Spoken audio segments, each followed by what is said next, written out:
All right, welcome. I'm sorry, my mic was muted. I know.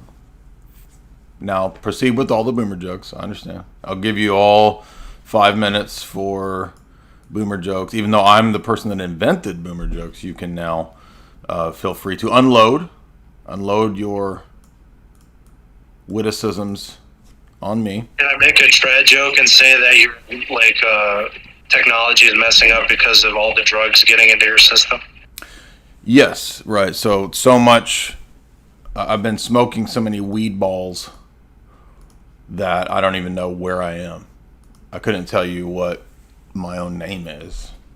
Hey, that's the pagan's job. To tell me my name. They'll give me a pagan No, name. to smoke the weed balls. Smoking weed balls. Yeah. Young boomer in the house. He can't work. Anyway, let's get to the discussion today. So I thought to prepare for the stream right after this, remember we'll be doing a stream immediately after this covering Ezekiel. I've been working my way through Ezekiel and noticed a lot of things that I think would help us from an apologetics and spiritual perspective. So hopefully that will be illuminating. Right after the stream, we'll move to doing the Ezekiel stream, especially things relating to the Trinity and the deity of Christ in Ezekiel. So hopefully that will be beneficial. We'll be taking Discord questions relating to whatever you want to talk about. Not whatever, but anything relating to philosophy, theology, apologetics, atheism, Roman Catholicism, Protestantism, Muslims, pagans. And, if you want to talk about some geopolitical things, I don't care. But I think we have a pagan person who wanted to discuss paganism. And as you know, we give people the floor. If you want to come and have a discussion, you can have the floor. And you can present whatever arguments you want within some degree of reasonable time. You can't talk forever. You can't drone on. So we have lethal something. Lethal, I forgot your name. I'm not trying to be mean. Lethal something. Lethal reality. Lethal reality. Woo. Sounds like a Jean-Claude Van Damme / Well, I did have an anime picture before joining this Discord. Pretty sure that sounds like a Steven Seagal movie. Lethal reality. Did you name yourself after the Steven Seagal movie that never got made? No, I'm actually only 22. I don't know what that movie is. It's a joke, dude. You don't know who Steven Seagal is? No, I know who he is. I've never seen the movie. No, that was the joke, is that it sounds like a Steven Seagal movie. Anyway, so lethal reality is a pagan, and he would like to discuss Orthodox Christianity. So I will give you the floor. You tell me why you believe paganism is true, maybe what kind of pagan you are, and why you don't think Christianity is true. So you can have as long as you would like. Well, I actually grew up Christian, and I don't really know all the different types of paganism other than that. I saw it, I had to label it to get in here. But shamanism, the aspect of shamanism kind of led me to that through St. Francis of Assisi, talking to animals. I can see that. That's a great testimony there. I can definitely see that. Go ahead. I grew up in a split household. My dad was Orthodox Christian. We didn't even like looking at depictions of Christ on the History Channel. And I went to a Catholic school. My mom was Irish Catholic, and her whole side of the family was. And I've had spiritual encounters ever since I was little. So the shamanism aspect, once I got old enough to kind of do my own research in like the 4th grade, I asked my own questions when it came time for confession. I kind of got canceled before it was cool. What do you mean? You mean they told you don't ask those questions? I don't understand what you mean. Right, like Irish Catholic school, you can imagine. Okay. And I would, since I had those Orthodox systems too, I would also refute on the same standing of their side of things. Okay. And I could see, the corruption from within that's been going on with their systems. I don't know where it starts, but it's definitely demonic. Wait, what's demonic? Just my experiences in the Catholic systems, the diocese and whatnot. Like, I mean, raping boys. Yeah. That definitely. Okay, so that's an interesting. Didn't make me want to get confirmed, and I felt I was too young at the time to really define myself with such a hefty thing as a soul. So I said I need to do my own lookings into things, and I was at 12. So I said, you know, I got blood. I got to follow where my blood comes from. I got to see where that is first before I can say this is what I am. And last September, I kind of felt the Holy Spirit again, which prompted me to come here. Well, one thing I would say is it sounds like a lot of your journey, and I'm not saying this to knock you or offend you, but it sounds like a lot of it's just kind of emotionally based. So what I was asking for was the reasons that you believe, not your own personal testimony. That's fine. I don't mind you saying that, but what are the reasons? I feel personally. Okay, but in discourse or apologetics or debate, those things don't constitute arguments. They constitute psychological descriptors. Or, Attacks don't care about feelings. Yeah, kind of. So reasoning, right? Why do I stand on these beliefs? Sure. Yeah. So why is paganism true? Is what I'm asking you, or asatru, or whichever version you're into. I can't say for certain it is. Okay. Well, why should we accept paganism if you don't know if it's true? We should accept it because found out how much has been hidden from us with all these age of disclosures. So it's important to see what else has been What is that referring to? What are you referring to? I don't know what you mean. What's been hidden and what's been disclosed? I guess like what came before Christianity. A lot of our sites have been demolished, and there's a lot of false paganisms that gives us negative connotations, so people just don't really accept it right away. Not like that. They just think it's satanic automatically. So what's the principle by which we delineate the true and the false paganism? It's true because it follows natural beliefs. It follows the land. It follows harmonics. Well, okay, so it's true because it's natural. Do you know what the naturalist fallacy is? I am not aware of that.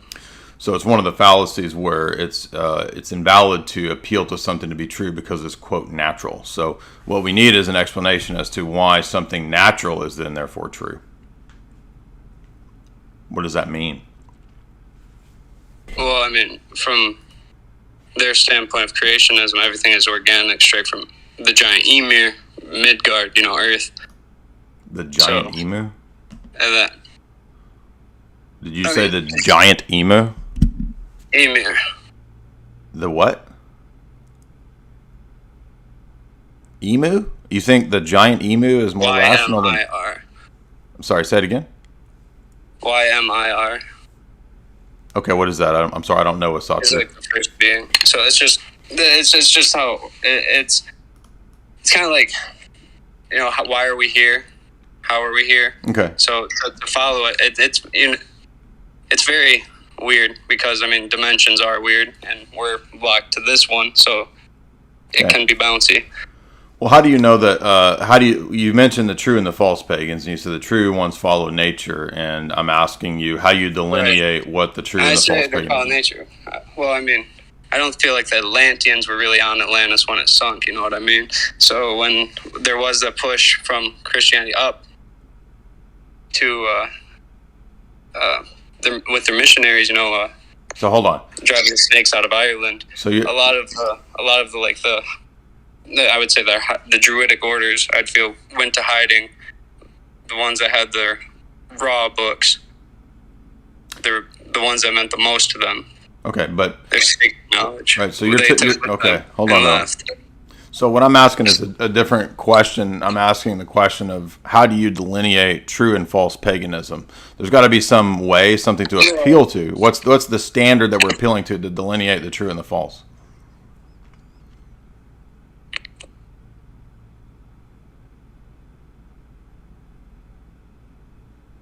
Greed. If people are greedy, if they're using it as a means to cause harm. Greed is not an epistemic criteria, bro. I'm not trying to be mean to you, but like that makes no sense. I'm asking for a standard, like rules or ways to determine true and false, bad, good. I'm just asking what your standard is, Right, and to say you can tell. Okay, I'm sorry. I don't think you understand what I'm asking. So, are you a proponent of simulation theory? I don't know enough about that. Okay. How do you? Because if I'm natural, it wouldn't be simulation. So again, you're saying natural, and I mentioned there's the naturalist fallacy. Like there's a net order of things, right? There's a grid, a universal grid that everything falls under, which would, in your case, it would be. But hold on. You started this discussion by saying that you're not sure what's true, and now you're positing that there's a universal grid, which is a really strong metaphysical claim. I'm just asking how do you know these things are true? Well, I mean, that's kind of why I'm here. I thought, I'm trying to learn more about everything all at once. Okay. Well, I guess I'll put it this way. I didn't expect a debate today, I suppose. I guess. I don't have any material with me or prepared. Okay. I mean, it's open forum. You can discuss or not. Right. You don't have to discuss the topics. But typically we ask people to come to VC if they have an objection. And I'm just curious why you believe the things that... I always felt I would be kicked if I didn't join voice chat. Yeah, I said because that's how we've always run this Discord. If you are an opponent to Christianity, that's the point here. So what I'm asking you is more pointed questions. Why do you believe that the worldview that you have, which is appealing to a lot of things that are completely subjective and aren't really demonstrable beyond just being kind of taste or psychological, metaphysical, right? So I've not heard an account for why something is or isn't true or false.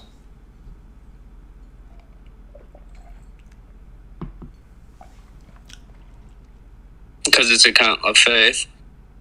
Okay, I'm sorry, that just doesn't make any sense. I don't think that you're not understanding the question that I'm asking. So are you familiar at all with basic logic or fallacies or what a debate is? I know we're not having a technical debate, but the rules of debate still come into kind of these kinds of discussions.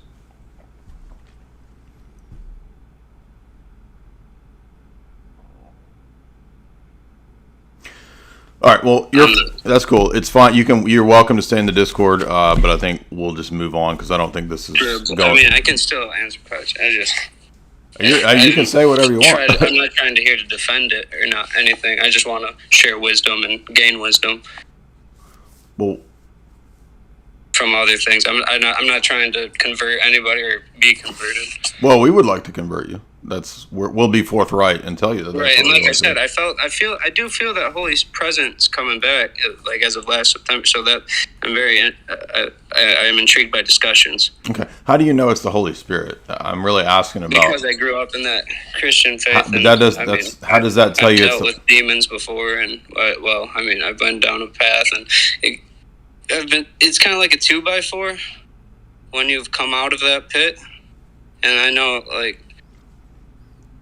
It's interesting because I say I'm pagan, but there's that whole there are other. He acknowledges the presence of gods, but you put him first. So I'm curious as to if you can still practice your ancestry and the giant, in theory, the Nephilim and whatnot, they're still existence, but could those gods be a different race, not necessarily? Okay, this is way off topic. So I think there's a step one that we need to get to before we move on. Then prove it's true. Bro, hold on a second, dude. So there's a step one that we need to deal with before we can move on to those things. And step one is, let me ask you just a simple question. Do you know what relativism is? No. Okay, so my chief critique of paganism across the board is that it's almost always relativistic, meaning that it doesn't posit any objective absolute truths. It's always something subjective that an individual or a group of individuals kind of make up.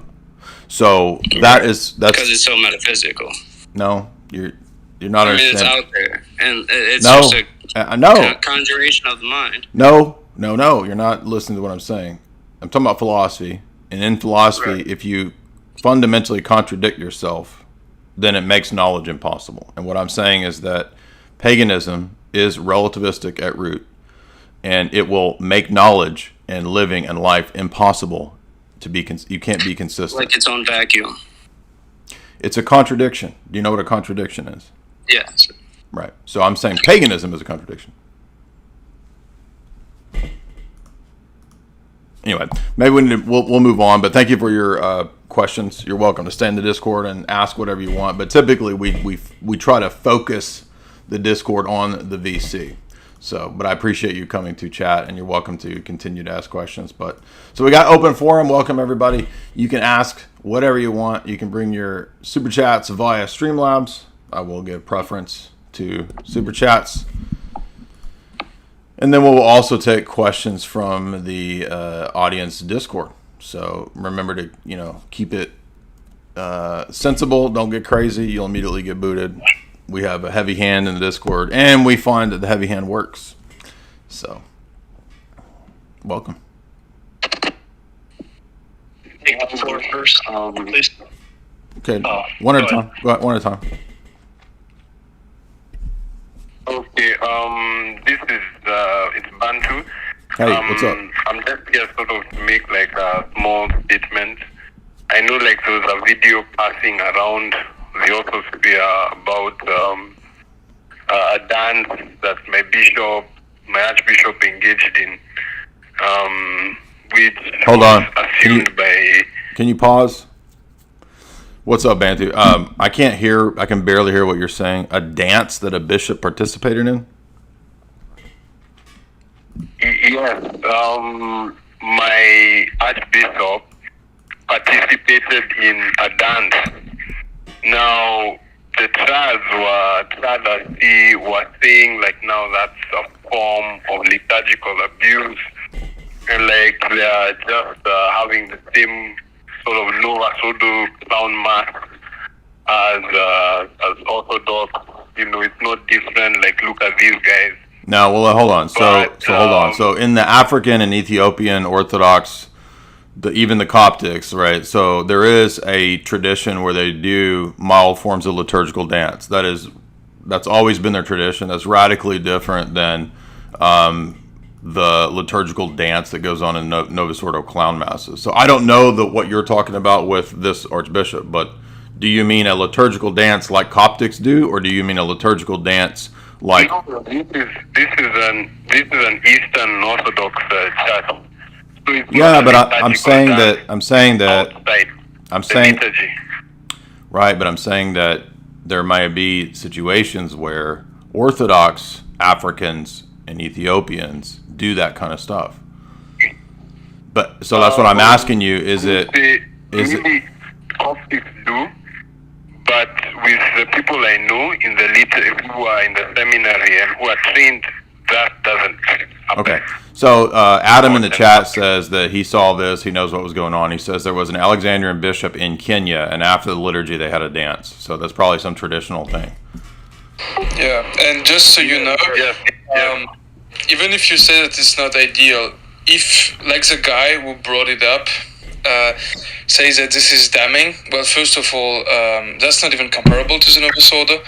And second of all, if you say that it is damning, you're going to have a problem with early church history, because it is attested very early on of things called agape feast, which is just celebration after the liturgy. And obviously people danced and ate, and so even older attestation of them being before the liturgy. Coming from the trad world, you're still in communion with Francis, you're still in communion with 100, more than I don't know if it's in million or if it's. Yeah, all he does is find he doesn't understand that our critique is against his house of cards, all eggs in one basket based on one guy. So it wouldn't even matter if literally every bishop in the Orthodox world did something terrible and did some horrendous liturgical thing, which is comparable to what happens in Roman Catholicism, by the way. And if there was still one Orthodox bishop who was Orthodox, orthodoxy would still exist. And that's true, we can see from the time of Athanasius under the Arians, where Athanasius says that he and a handful of bishops were the only ones left with the true faith. Most of the bishops had become semi-Arian. And bishops were promoting iconoclasm, and it was the lay people and the monastics, not every bishop, but the majority, right, who fell into, it was the clerics who fell into error, and it was the lay people and the monastics who defended the dual position. We see a similar pattern with Florence, where many bishops and even patriarchs capitulate at Florence, but it's not all the bishops and it's not all the faithful. So again, that's why reception is a big part of the Orthodox system, because it's decentralized, and they just can't get their head around that. So they think that it's an own or a gotcha when they say, well, you want to say Francis has abuses and our church has clown masses? Well, look, I found a Greek Orthodox church with an abuse. That's not the argument. The argument is not we have no abuses, you have abuses. The argument is that you hinge your system on one guy, Francis, and his ordinary and universal extraordinary magisterial teaching. Excuse me, extraordinary and his universal. This parish in Africa was doing abuse, which I think is highly debatable. That's nothing normative. Everybody knows that's normatively accepted, and they do the same things that evangelicals do. Yeah, everybody knows that's like that's laughable to equate that to the Novus Ordo. So you found, there's a Greek Orthodox parish I saw that was like doing some weird funeral for a dog, and everybody was making fun of that and laughing and talking about how ridiculous it is. So again, he says he knows epistemology like better than he really thinks he could handle a debate on epistemology. He says that in his video, that we don't know any epistemology over here. We're just idiots. Everybody over here is stupid. That's really laughable, because he can't even construct a consistent argument. He thinks that he thinks that the rebuttal is just to say, well, you have abuses too. No. The argument is that you have a contradiction at the magisterial level between, number one, the promulgation of the sacraments, different rites being expressions of the faith that are identical when they're obviously two different rites. And you have another contradiction at the level of indefectibility, which, by the way, he admits in his video that Pope Honorius defected. So there you go, exactly. So Vatican I's not true, because Vatican I teaches indefectibility. So he doesn't address arguments that we make. He addresses really sort of simplistic things and then responds with these non sequitur and deflective answers, right? Well, you have problems too. He's literally done this exact same argument for 3 years now, where when we point out that it's a problem in the papal system to say that you're going to reject the teachings of the Pope, or that you are not going to accept his liturgical rites and decrees.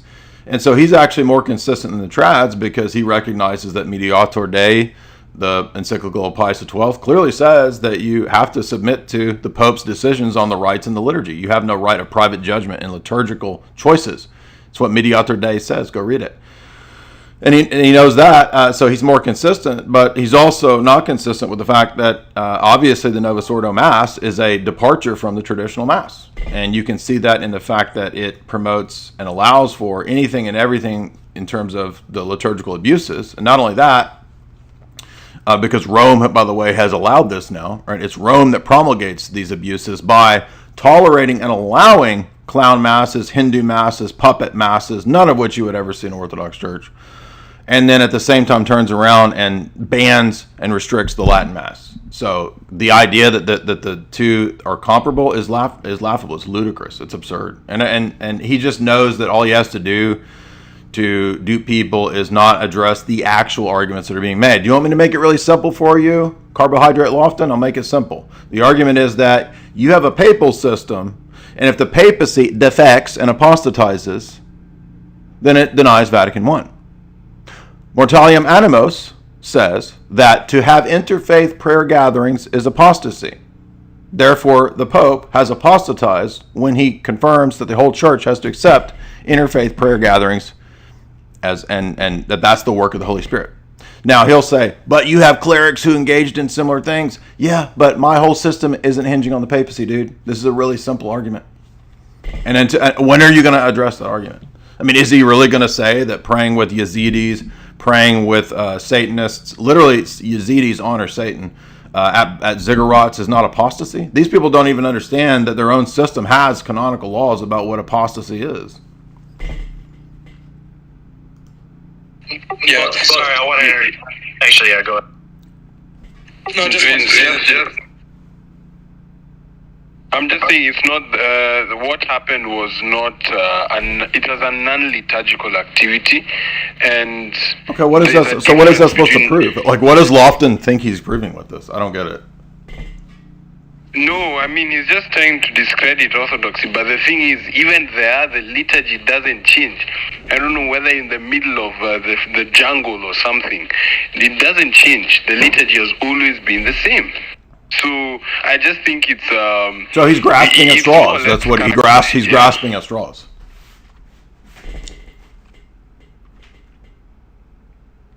Right? I mean, that's what it sounds like. So... he's just grasping at straws. I mean, again, it's hilarious that he thinks that he is trained in epistemology better than...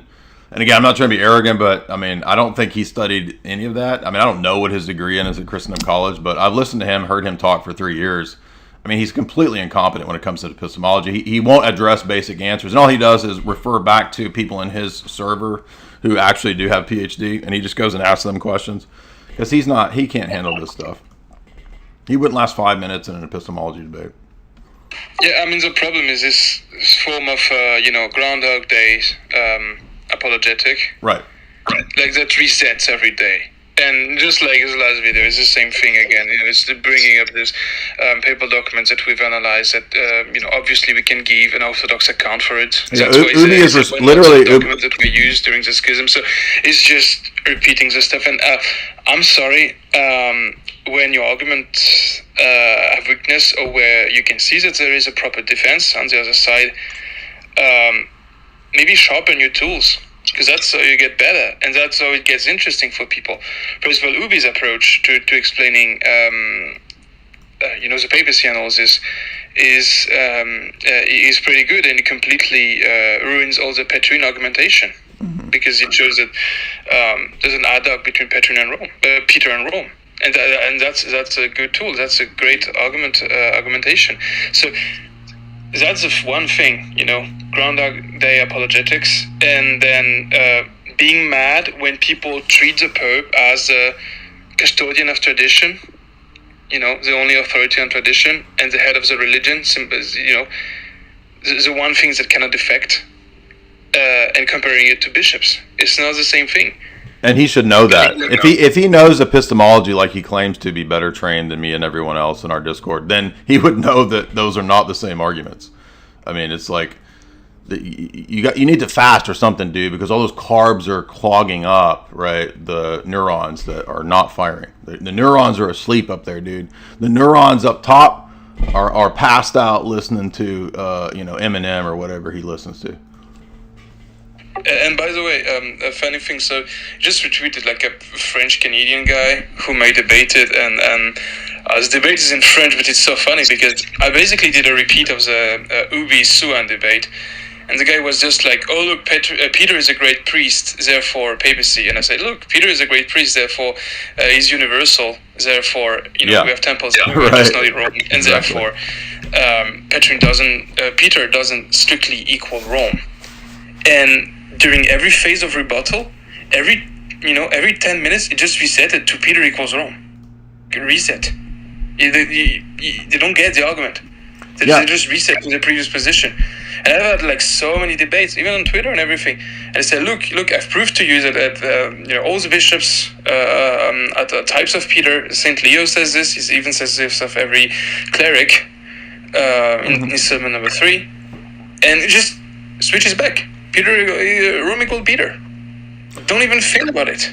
Right. Well, this is what we've seen Lofton and Ibarra do for. I've interacted with Ibarra since at least 5 years ago, at least 4, and it's the same pattern, and that's why. So people jump into this, so-called drama, which they all made up. I mean, we tweet memes making fun of them because we think that they're a joke, but this idea that we've been having this back and forth isn't actually the case, right? We had one debate. I went on Lofton's show once or twice, 3 years ago, and it's not a back and forth. It's ignoring all of the hundreds of hours of content of detailed argumentation that me, Ubi, Lewis, Sneck, and many other people have put out. David. It's ignoring all of that and then just acting like all we have is the boil down video that I made. It's not like that. We have addressed every one of those things that he brings up, including the fact that, again, people seem to have forgotten that Eric Ibarra was busted by Ubi plagiarizing. I mean, Eric, basically took down his original comments saying that the Tome of Leo was ex cathedra, and didn't say that he was wrong. He just kind of modified his posts or whatever, 2 or 3 years ago. And a lot of people don't know he's done all that, right? They've forgotten that. They don't know about Lofton, trying to get us deplatformed, trying to get people defrocked, like, emailing and doing all this cancel culture nonsense. I mean, that's why we don't have the direct interactions, is that these people have already completely spoiled that by the things that they're doing. And then they make the live streams and they act all high and mighty and morally superior when, I mean, they're doing like, shady stuff way beyond what we're doing, and accusing Ubi of implying that he's a pedophile. I mean, these people are, that's what they resort to. So we're past the point of the good faith interactions. And so that's why it's gotten to, them doing all that underhanded stuff. That's why we make fun of them, is because that's what actually enrages them and causes them to do this. And really, it's going to backfire big time, because Craig already responded to these bad arguments. Ubi and I are going to do a stream responding, or a video responding specifically in detail to Lofton. Again, I've said, I don't know how many times, Albrecht, Timothy Gordon, all they do is say you won't debate after we've had 3 attempted scheduled debates. And then they just move the time, and then they make different demands. Oh, it has to be in person, right? They do all this nonsense, and it's all a bunch of games and drama, because they won't actually step up and do an in-person debate. Now, I wasn't afraid to hop on their channel and debate Ibarra. I did 3 years ago. And why did I do that? Again, because Ibarra said, you won't debate me, you won't debate me, you won't debate me. When I asked for 2 years prior to that for Eric to come debate, and he wouldn't do it.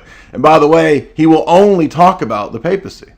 Right? He will only talk about specific periods of the papacy too. But remember when we had that debate, he's like, I don't want to talk about Vatican II, Jay. I don't want to talk about Vatican II, Jay. And I'm like, dude, I'm here to talk about Vatican II. That's my argument, right? Vatican I, Vatican II, right? Is it coherent? Is it patristic? We can't talk about Vatican II today. We got to talk about one thing at a time. Okay, whatever, slow-mo. Let's talk about the issues that I want to talk about, especially if I'm going to hop on your channel. Anyway, it's all stupid. People don't know of all the dumb drama when they went on. I mean, it was a huge backfire for them when hundreds of comments on Gospel Simplicity's video, where they tried to get me canceled, tried to get him to deplatform and not do the interview and not post the video, and literally hundreds of comments calling them out. Right? Lofton taking a tweet or a comment on a 10-year-old video making a joke about reading the church fathers where I was stoned. I mean, obviously that's a joke. Right? If you read the comment, it's satire, it's exaggeration, right? You can't read Gregory of Nyssa and all the intricate details and difficulties there if you're stoned out of your mind, right? I mean, that's just laughable. But he knew that. He knew it was a joke, and so he's, oh, look at Jay Dyer. He's not even a Christian. He's out here getting stoned, dude. Meanwhile, that guy is like, baby mama, he's got like 2 baby mamas at once, literally doing this while he's lecturing everybody on morals, right? I mean, this guy's a joke. And that's why he knows he can't stand up in an actual full-on debate. Do you see that I came on their channel, right? Do you think any of them would ever hop on this channel? No, they wouldn't set foot over here. Even though I was fine to go on their channel. In fact, I went in the comments when he was doing that live stream, and I commented to all of them, like, here's my response. What did Lofton do? Banned me. So, or him or his mods, right? And then he goes, oh, Jay sends all his people over here. No, nobody was told. We didn't tell anybody to come downvote you. Everybody downvoted you on their own, bro. And again, the reason that we're making converts is not because he says, oh, you're just deceiving people. So he literally calls all of the people in this audience idiots. He says you're all idiots, you're all retards, and he says that you're all low IQ and you can't understand that I'm just deceiving you with simple arguments. with overly simplistic and deceptive arguments. Dude, we have been here doing this for 3 years, hundreds of live streams and videos for hundreds of hours. And you didn't address any of that stuff. You picked a easy, simple boil-down video. Obviously, in a boil-down video, you can't address the nuance. You can't address everything. That's why it's a boil-down video, dude. And by the way, go ahead. Weak arguments like, oh, you don't have ecumenical councils. We should probably do something like this. Explain like what an ecumenical council is. Go ahead. Rebut that basic bitch argument. It's easy to rebut that. Go ahead. Yeah, like, do you think that any doctrinal statement needs to be made in an ecumenical council? If you really have like a master's or a PhD, like any intro course on, for example, the Council of Ephesus will tell you is that there are some major documents that are linked to the Council of Ephesus and that are seen as doctrinal or dogmatic by the church that are not from the council itself. Cyril's book on the unity of Christ, or even the Creed of Union. These are major statements that are from the Ephesus period, and they are dogmatic. Well, the council to the council itself. Acts 15. We have the encyclical of patriarchs. Acts 15 is a apostolic council. It's not an ecumenical council, and everybody considers Acts 15 infallible. So that's another example. Yeah, ultimately that's stupid. And your main argument, and again, right now the pragmatic argument is on our side. Your main argument cannot be, you cannot make binding doctrinal decisions, whereas at the same time you're praying day in and day out that the Pope will not make any more binding doctrinal decisions, that he will make as little statements as possible, and when he makes one, you have like 2 hours live to explain that this is not doctrinal, or it's actually not important, or actually doesn't contradict the things that it does contradict. What level of mental gymnastics do you need to be in to accept that the Latin Mass, so the thing that's been your main Mass for 500 years, actually no longer represents the lex orandi of the tradition of your church? Yeah, he's not even aware that literally makes it deficient. So you have to access. So in order to defend your tradition of the Pope, who's supposed to be the best defender of tradition and the ultimate arbiter of tradition, you need to say that, actually, this is not part of my tradition, which it obviously is. Right. Yeah, and I want to add too, because he's going to say, they're not responding to my arguments, dude. Hey, dog, they're just responding to memes, bro. We're going to do a response, but this is not the response. This is just me talking about the events, okay? And I thought this meme was funny, by the way, which was where he tries to make this dumb argument where it's like, so you haven't called an ecumenical council, and if you haven't called an ecumenical council in many years, then that's an immediate defect in your church. And so the meme has Father Patrick saying, well, the church didn't have an ecumenical council for the first 300 years, so now you're admitting that the church that you adhere to had a defect for the first 300 years. It would also mean the defect of the 400 years between Trent and Vatican I. So his own argument is so dumb, he doesn't even know that it refutes his own position. It reminds me of the same type of stupid argument that Ibarra said. Do you remember when Ibarra made this argument, I think, to David on Twitter, where he was like, how did he word it? I'm trying to remember how he worded it. He said, you can't, you guys had the schism of the Orientals, and since you had the schism of the Orientals, your church is divided.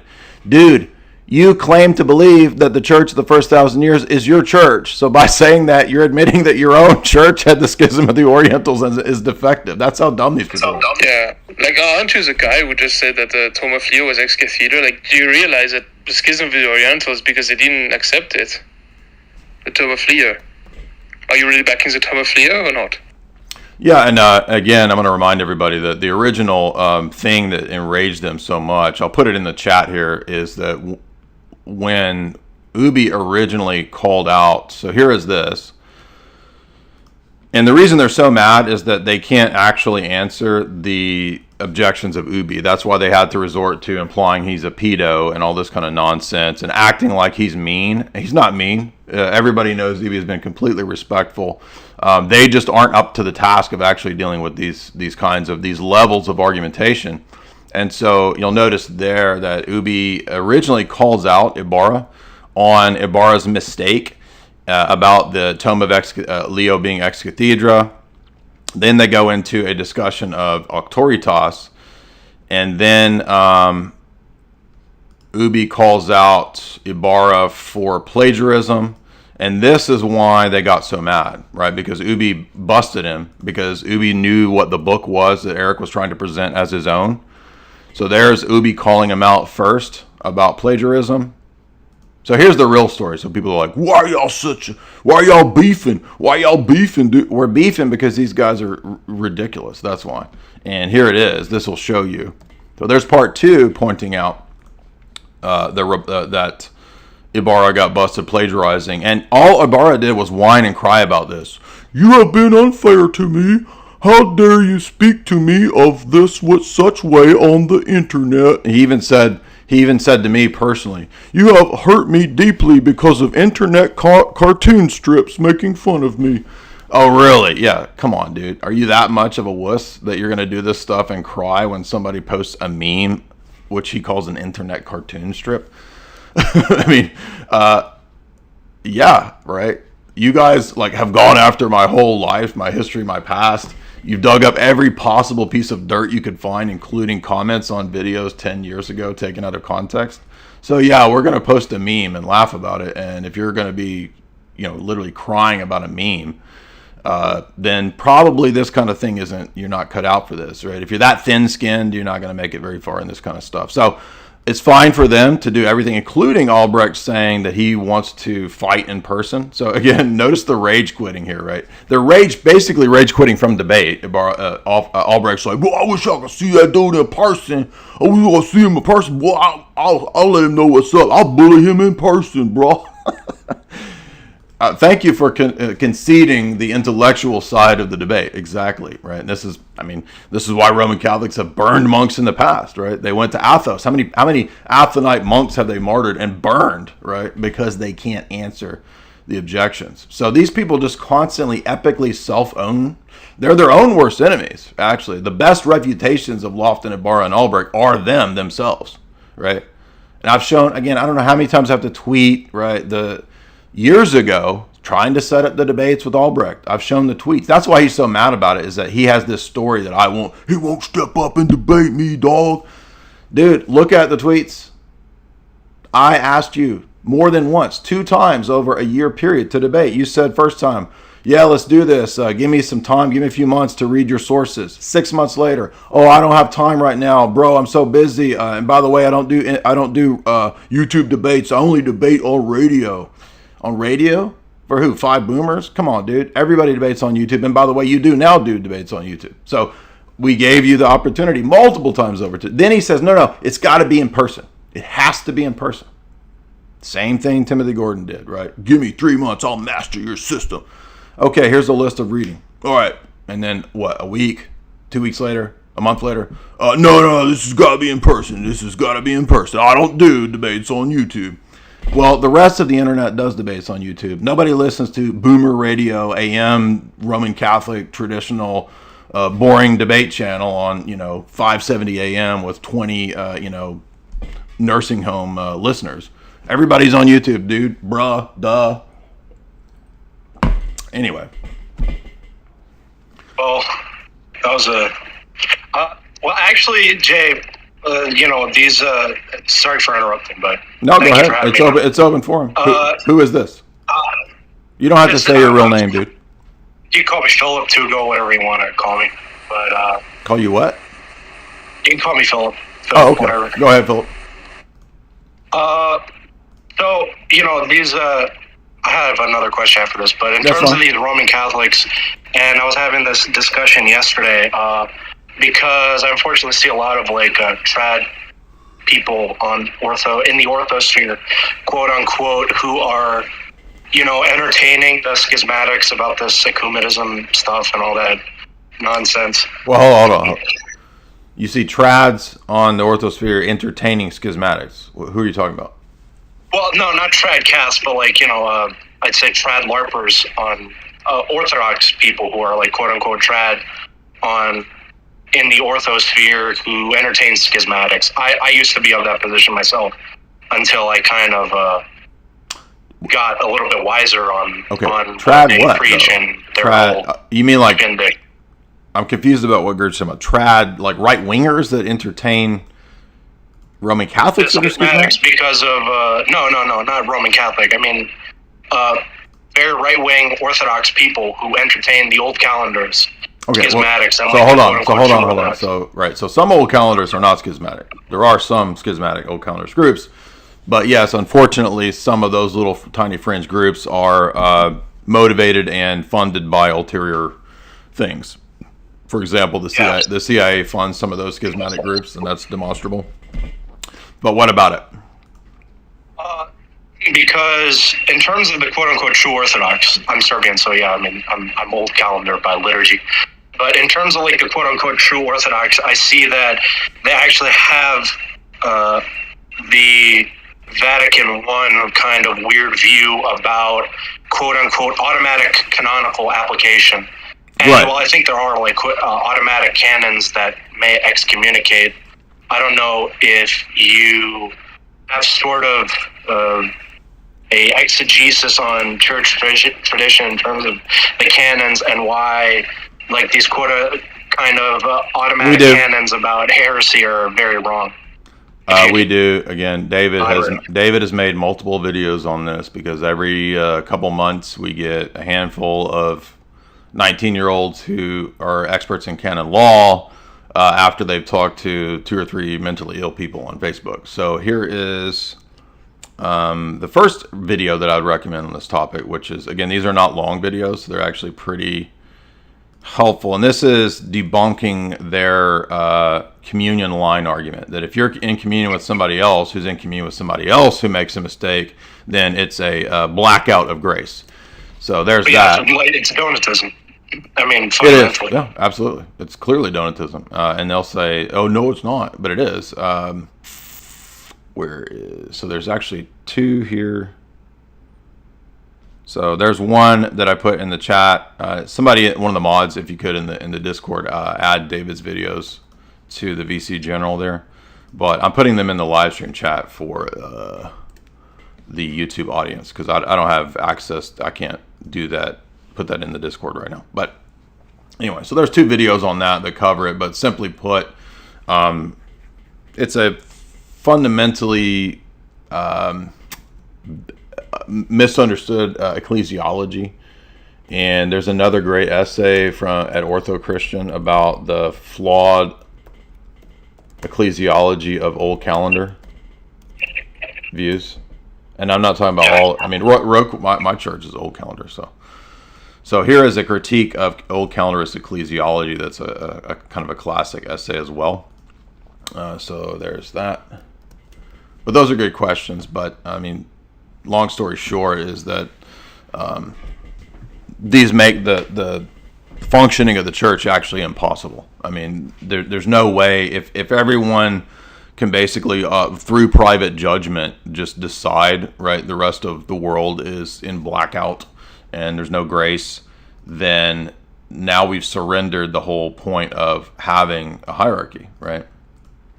Yeah. And by the way, these are very tiny groups, and these groups are all a bunch of fractured groups. They're just like the Sedevacantists. They're the Sedevacantists of Orthodoxy. Yeah, exactly.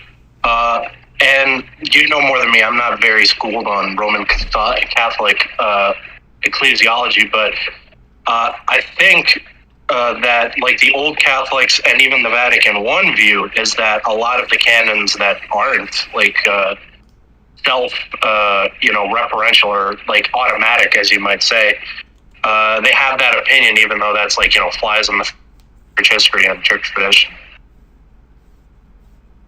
You mean a lot of Roman Catholics seem to think that you can bypass canons by just saying, well, the church has to enforce canons. Yeah, but the very meaning of it. They have a schismatic view where it's like automatic and like this said this about Rome, therefore like this proves the Vatican I view. Okay, but what I'm saying is that if you look at what an ipso facto latae sententiae excommunication is, it's defined as one that doesn't require ecclesiastical tribunal. Yeah. Yeah, I'm not schooled on the canons or Roman Catholicism at all, so that's... Right, so I mean, it's not an extremely complex argument because Vatican I settled it. It basically follows the train of argumentation from Leo XIII in Satis Cognitum and from Pius XII in Mystici Corporis, which again is consistent with what Vatican I says, which is that you don't have the right to judge the First See in doctrinal or disciplinary or liturgical matters. So you have to submit to Rome, and that's because of the indefectibility of the Roman See. So those encyclicals actually outline indefectibility, and they note that the visible head of the church cannot disappear as an office. He always has to maintain that office. That's part of the idea of succession as defined at Vatican I. It's one of the indispensable constituent components and elements of the Roman Church, again, as defined in these encyclicals and at Vatican I. And one of the things they note is that it can never lose that same power, structure, authority, and visibility, and its connection to Rome. All of those things are necessary components. Now, how that works when it moves to France, I don't know for 70 years, but that's not the point here. The point is just simply to point out that that those encyclicals make the point very clear that you cannot be a heretic, a schismatic, or an apostate, and at the same time maintain your membership in the body of Christ, either as a bishop or a hierarch. So that's the point, is that the position is internally contradictory. That's the point. Yeah. So yeah, I mean that's a good, because I want to. And there were debates. There were debates. Right, like Bellarmine has debates about, can a pope be a heretic? Could he be a material heretic? Could he be a formal heretic? And the point is that Vatican I, as far as I can tell, and the encyclicals that I just mentioned, they resolve this debate. They say very clearly, no, number one, you don't have the right to judge if the pope is a heretic, right? Number two, he can't be a heretic because the see of the Roman, the faith of the Roman See is unfailing. And the way that's exposited at Vatican I is that that's a charism that protects his extraordinary magisterium and his universal ordinary magisterium. And then by extension, if you disagree with his ordinary teaching or the rest of the bishops in the church's ordinary teaching, you have to still submit with docility. So all of those things are laid out very clearly in moral theology and Vatican I. And then Roman Catholics just have this idea that, well, I'm going to just like come to this, study as much as I can, and I'm going to kind of paint a picture of the kind of Catholicism that I think is correct. Again, denying the very thing that Mediator Dei says they're not allowed to do. Mediator Dei, the famous encyclical of Pius XII, says very clearly, the Roman Pontiff alone decides the rites, the liturgical disciplines and practices, and how the liturgy is to be served. And he does that for the whole church. You don't have the right. He even explicitly says you have no right of private judgment in liturgical decisions. So that refutes the notion that you have this ability as a Roman Catholic. Well, no, I just don't really like this Novus Ordo. I'm going to pick over here this Latin Mass that I think is beautiful and reverent and all this kind of stuff. When Francis says the Novus Ordo is the unique expression of the Roman Rite, you're bound to that. You may not like it, but you don't have the right. Read Mediator Dei. It's very clear. You don't have the right to pick and choose liturgical traditions in Roman Catholicism. Yeah. So thank you for that. And I have one other smaller, I guess, question in terms of geopolitics. A few years ago, I guess probably on like one stream or talk, you expressed the idea that I think is probably true, that like athletics and sports are sort of manufactured masculinity by the establishment. Could you extrapolate on that, like provide some white papers or sources on that stuff, because I think it's very important. Well, yeah, I mean, Jacques Attali has a whole chapter on global soccer and all that shit, how that's a bunch of social engineering. So Brief History of the Future has a whole chapter on using soccer and global sports as social engineering. You can go back to Bertrand Russell and H.G. Wells, who talked about global sports events being a means and a tool of social engineering. I mean, this has been known since it's not even debatable. I mean, doesn't everybody know that the Olympics was itself global propaganda? I mean, everybody knows who invented the Olympic torch, right? You can't talk about it on YouTube, but everybody knows what it is. Come on. Yeah. Yeah, I think that's good. I like sports personally, but I think there's for these more masculine circles on the internet, like, you know, Christian trad circles, sports are good and people should train them, but not really partake in sort of like the social fanfare, because I think it's insidious. Yeah, right. The problem is that everybody, I think, can see with, you know, these major leagues that they're all tied into the social engineering. I mean, we've been here saying that for, I don't know, I've known that since I was 21 too. Got made fun of, got called names for many years. Does anyone now deny that the NFL is part of the social engineering propaganda matrix? I mean, is this not obvious now? By the way, if you've not read Mortalium Animos, everybody should be familiar with this papal encyclical. It's one of the, you know, best arguments. There it is, and it clearly notes that interfaith prayer gatherings at that time. Remember, Pius XI in 1928, he was talking about interfaith gatherings amongst so-called Christians. He wasn't talking about 1986 Assisi, where you're going to pray with a bunch of pagans. He wasn't talking about praying in the mosque towards Mecca, as the popes have done since Vatican II, right? Benedict did it, John Paul II did it, Francis did it. Those are actions of apostasy in Catholic theology. I don't know why this is so hard to grasp. I mean, Roman Catholics act like that's just, oh, well, he's just sinning. And if you don't think the Pope can sin, then you're a Donatist. It's not just sinning. Your own theology has classifications of sins. And don't you understand that some of the sins are excommunicatable positions? You can be excommunicated. I mean, Fatima will solve that or something, like, you know, whatever these weirdos say. What? Fatima will solve that, like these weirdos say all the time. I don't know. Well, I mean, yeah, at that point, I think we've won the apologetic debate, because that's a never-ending, like, you know, soap opera of idiocy. Is all this what's the latest gossip out of Rome about Fatima? I mean, I saw that all throughout my 20s, you know, going to the Latin Mass. And like literally everybody, they know more about Fatima than they do the Bible. Like they know more about these stupid whispers and rumors of the real Sister Lucy and all this nonsense, which is just utterly ridiculous. As if that's going to, how is that going to save the church?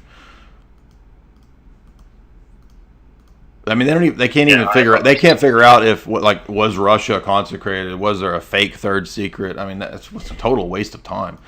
None of that's going to get you anywhere nearer to Christ. I mean, it's just ridiculous. Anyway, so any more questions? Let's move on. Thank you, Jay. Peace, everybody. Yeah, I mean, you can keep asking questions. I don't care. Yeah, notice this. I've had this here for this time just because it's just illustrative of the absurdity of these people. And it's not, no, that's not a fake quote. Yes, Eric Ibarra really said that he's sympathetic to Nestorius. Ibarra has a quote where he calls Jesus a human person. I mean, these people don't know anything about Christology. And they're out here talking about all this nonsense. I mean, William Albrecht says that he thinks the Assyrian Church of the East teaches the same Christology as Rome. Okay, well, we don't believe that. And I'm not trying to be mean to Sam Shamoon or anybody who believes that. I understand that. But it's just patently false. And I believe that it's patently false. So I think William Albrecht needs to get a few books and take some time and go read and shut up, because he doesn't know what he's talking about. And again, I keep pointing out about this because it's just such a funny admission. So everybody's probably heard of the Chieti document, right? And this was a meeting that occurred with Vatican approval a few years ago about synodality and collegiality in the first millennium. And this is a quote from a famous Catholic apologist who's admitting, well, what are we supposed to do, right? And he's talking about the results of the Chieti document. You can go find this essay at Catholic World News Report. And it's just an admission of the fact that, yeah, in the first 1,000 years, there's limitations on the authority of the Bishop of Rome. It's just undeniable. It's hard to admit. And one of those examples is Canon 6 of Nicaea. One of those examples is the Canon of Constantinople that I put on Twitter. I mean, these are pretty obvious things. And we wrote a whole essay. Well, actually, Seraphim typed up a whole essay. We've done multiple streams on this topic of the canons from the first 7 councils, which they ignore. They just ignore all that. So, we don't care what the canons say. Yeah, but the canons express the mind of the church in those centuries at the councils. So it's not a question of, well, I don't care about what the canons say because I'm only concerned with what's infallible and what's infallible at a council. Well, that's just assuming the papal position, right? That the only thing that matters in the councils are the things that the papacy approves. So you're just assuming your position when we present to you arguments from the 7 councils. So here is the link if you want the collection. That it's just a collection from, it's not that long, of the canons from the first 7 councils. And what they show you is a consistent attitude, right, that it's not papal. And if it's not papal, then the attitude of the church in the first 1,000 years is not papal. And the people at the ecumenical councils compiling the canons, which are normative for the ecumenical oikumene church, generally speaking, don't have the Vatican I mindset. If they don't have the Vatican I mindset, then it's not true. And that's why that, right, Chieti document approved by the papacy is admitting that, look, what are we supposed to do now? We're going to have to admit that the East has basically been right about synodality and collegiality because so many canons mention this. And again, these canons don't say, except for Rome. Everyone knows, well, except for Rome. Well, we have to, no. In fact, Canon 6 of Nicaea and other canons, they explicitly include Rome in limited jurisdictions. So Rome has capitulated this. They spend forever trying to explain this away. Well, no, he didn't really mean it, and it doesn't really count because it wasn't infallible. Dude, something being true or false or heretical or not has nothing to do with its infallible status. This is another really low IQ argument they make where they're like, well, I don't have to listen to all these things in Francis's encyclicals. I don't care what Fratelli Tutti says because it wasn't, quote, infallible. Number one, that has nothing to do with whether the document is heretical or not. Right? In other words, infallibility, is that the requirement for heresy? Well, if that was the case, then nobody could be a heretic, right? Was Martin Luther infallible when he's declared a heretic? No, right? So infallibility is not directly connected to the notion of heresy. So the status of what you think Francis's documents are is irrelevant to the question of whether Francis is teaching and promoting heresy. Very simple. So it has nothing to do with the status of the document. It doesn't matter if it's his private opinion. It doesn't matter if it's his encyclical. And it doesn't matter if it's an extraordinary magisterial proclamation ex cathedra. From just the objective vantage point of whether it's heresy or not is not connected to the status that he accords to the document. It doesn't matter. Because a heretic is a heretic regardless of the status of what he thinks his documents say. That's within the Roman Catholic system itself, right? It should be understood that like that's the case, right? It works that way. Because just logically speaking, this is why I'm saying he can't do basic epistemology because he never addresses the points that we're making. He just addresses these straw men, or half the time, which aren't the points that we're making. Then he ignores half the other arguments.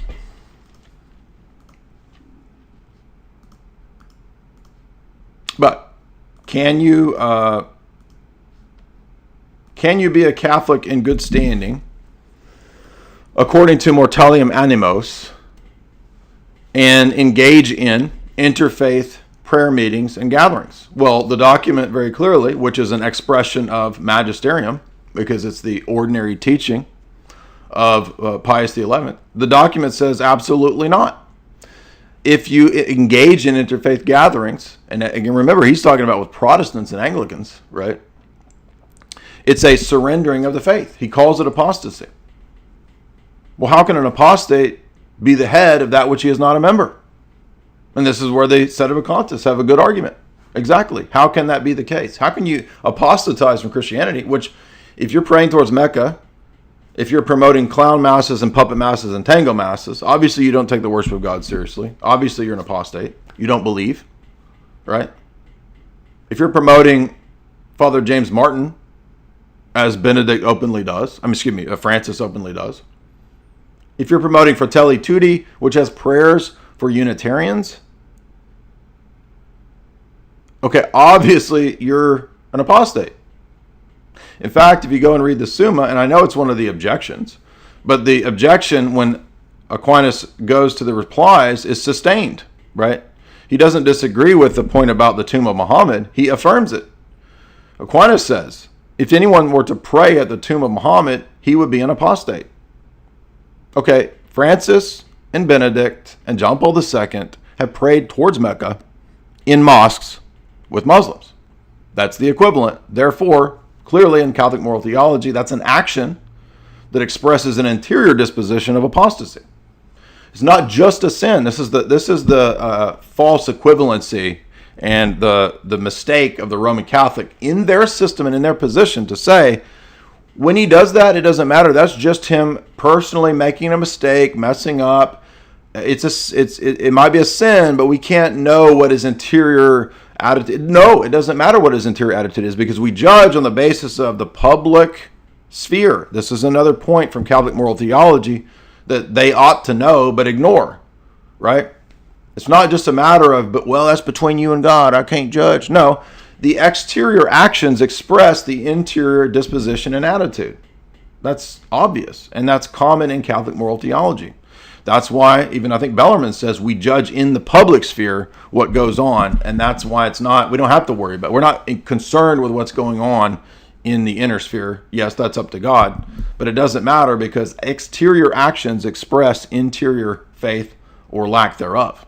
So to pray towards Mecca in mosques, to go to ziggurats and pray with Mandeans and Yazidis who worship Satan, Malik Taus, is an action expression of apostasy.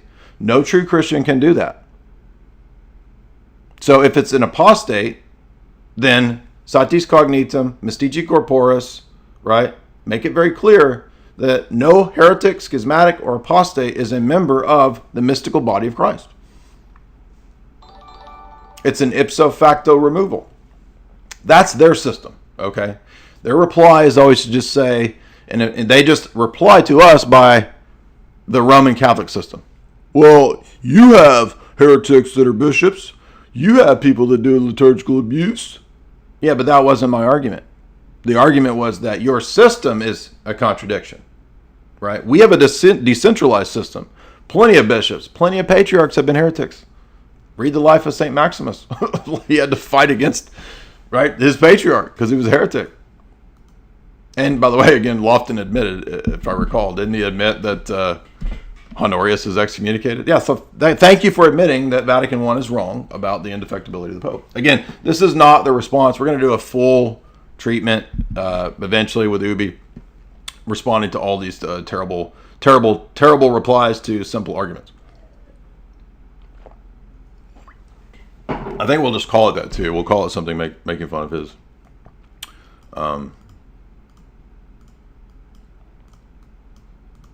We'll call it junk food apologetics because those dudes like really appear to love junk food, right?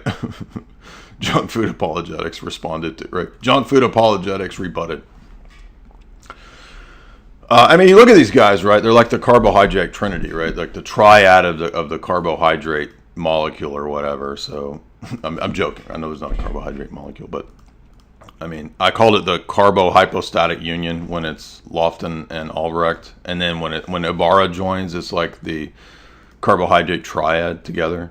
So maybe they don't want to become Orthodox because there's fasting. I mean, that's also a good plausible explanation here. Is that like these are some big boys, right? These big dudes. I don't think these guys are too hip to the idea of fasting. So maybe the idea that you can't have junk food every day and you can't drink big gulps all day long or whatever they do, or maybe in Lofton's case you can't drink King Cobra every day while you got two baby mamas. I mean, maybe that's the things that's the real like bridge to why they won't become Orthodox.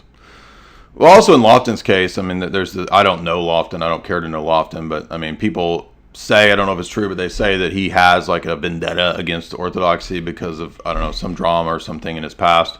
Don't know, but that would explain why, like, he does seem to hate Orthodox Christianity. I don't know why.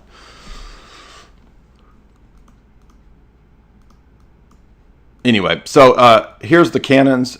You can go and look at the canons of the 7 councils, and you'll notice in every council,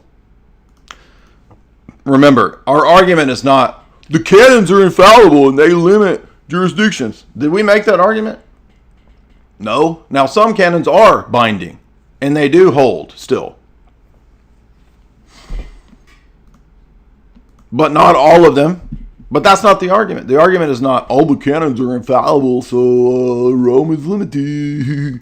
No, the argument is that the canons express an attitude that is not Vatican I, and it's the mind of the entire church at each one of these councils not having the Vatican I attitude, including Constantinople I being called outside of communion with Rome. I put all that on my Twitter yesterday.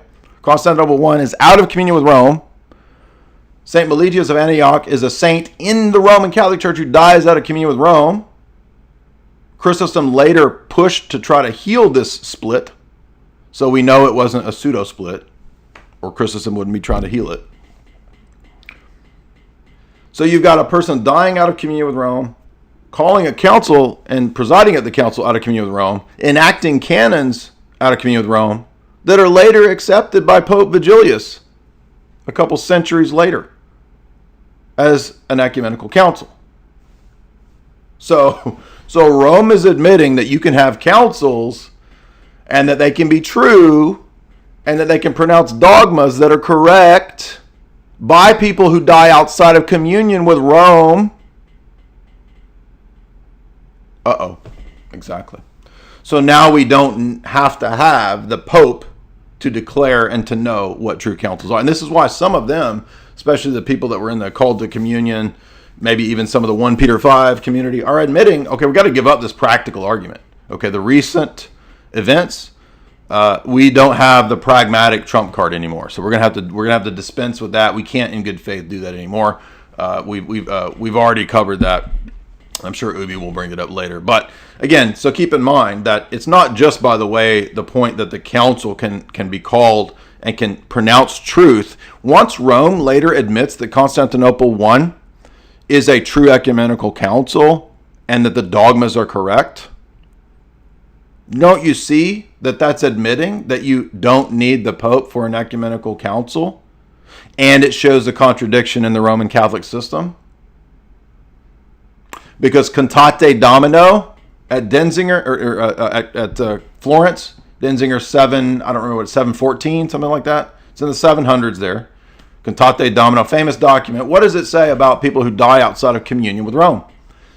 It says it doesn't matter if you're a martyr, or you give your life, your blood for Christ. If you die outside of the communion with a Roman bishop without being joined to that communion before death, you cannot be saved. You're damned.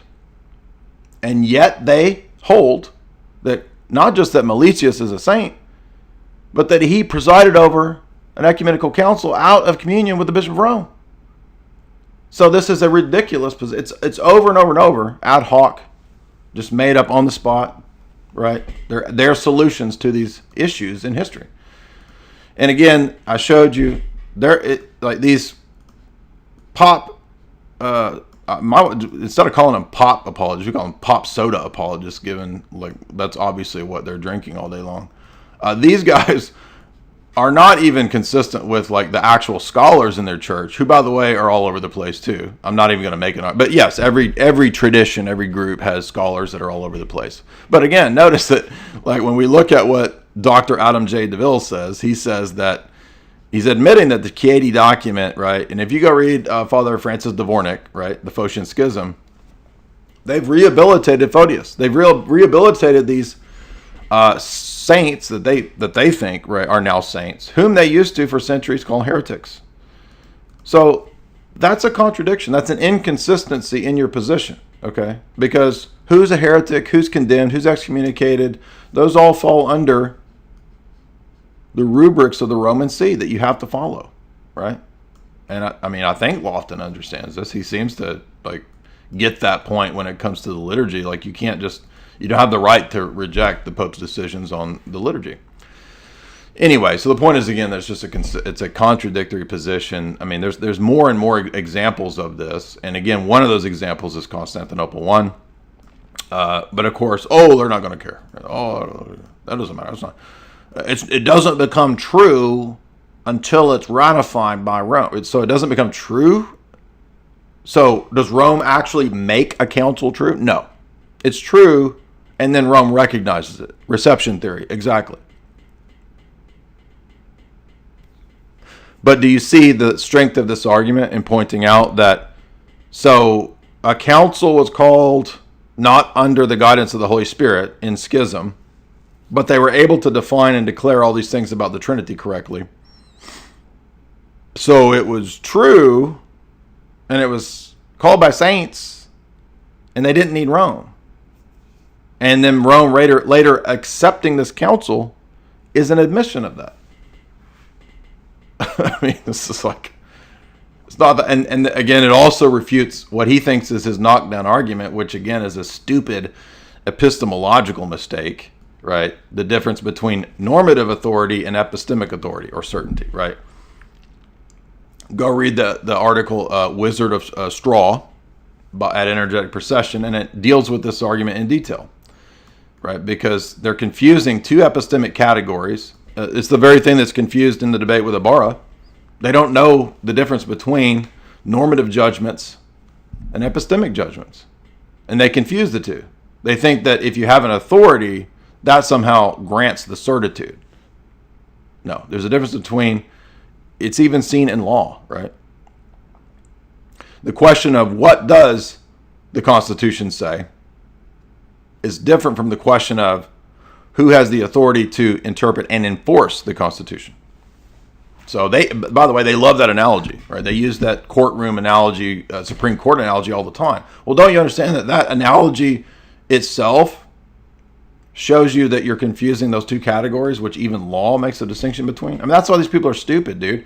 I'm not trying to be mean. It's just that they're not up to par to have the level of discussion. That's why all they think that to win a debate or an argument is just to appeal to historical pieces of data. Here's this piece of data. Here's this piece of data. This is what happened with the Ibarra debate, right? So he thinks that I'll stack on all these pieces of data, and like the scales, right? It'll just tip over here on the side of papal infallibility. When I'm making a different presuppositional critique of the system of Roman Catholicism, which is an intricate, tightly built system, and if I show you that at a systemic level there's a contradiction in terms of dogmas, then the system doesn't work.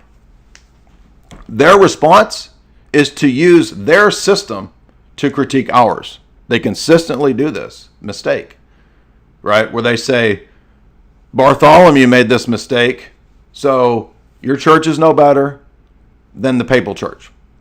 Yeah, but Bartholomew isn't a pope. I mean, it's not that difficult to see the difference between these positions. So you can't import your papal understanding to the way that we view Constantinople. It doesn't work that way. Anyway, let's move on. Again, we're going to be addressing more of this in detail. But I knew people would be asking these kinds of questions about Ibarra and Lofton. So I'm fine to talk about it, and Albrecht, but we are going to deal with that in a specific stream. But as you guys know, our video, we will be doing Montanica, the event coming up soon. I think there's a couple more seats. It's late in the game if you want to come, but I think there are a couple more seats.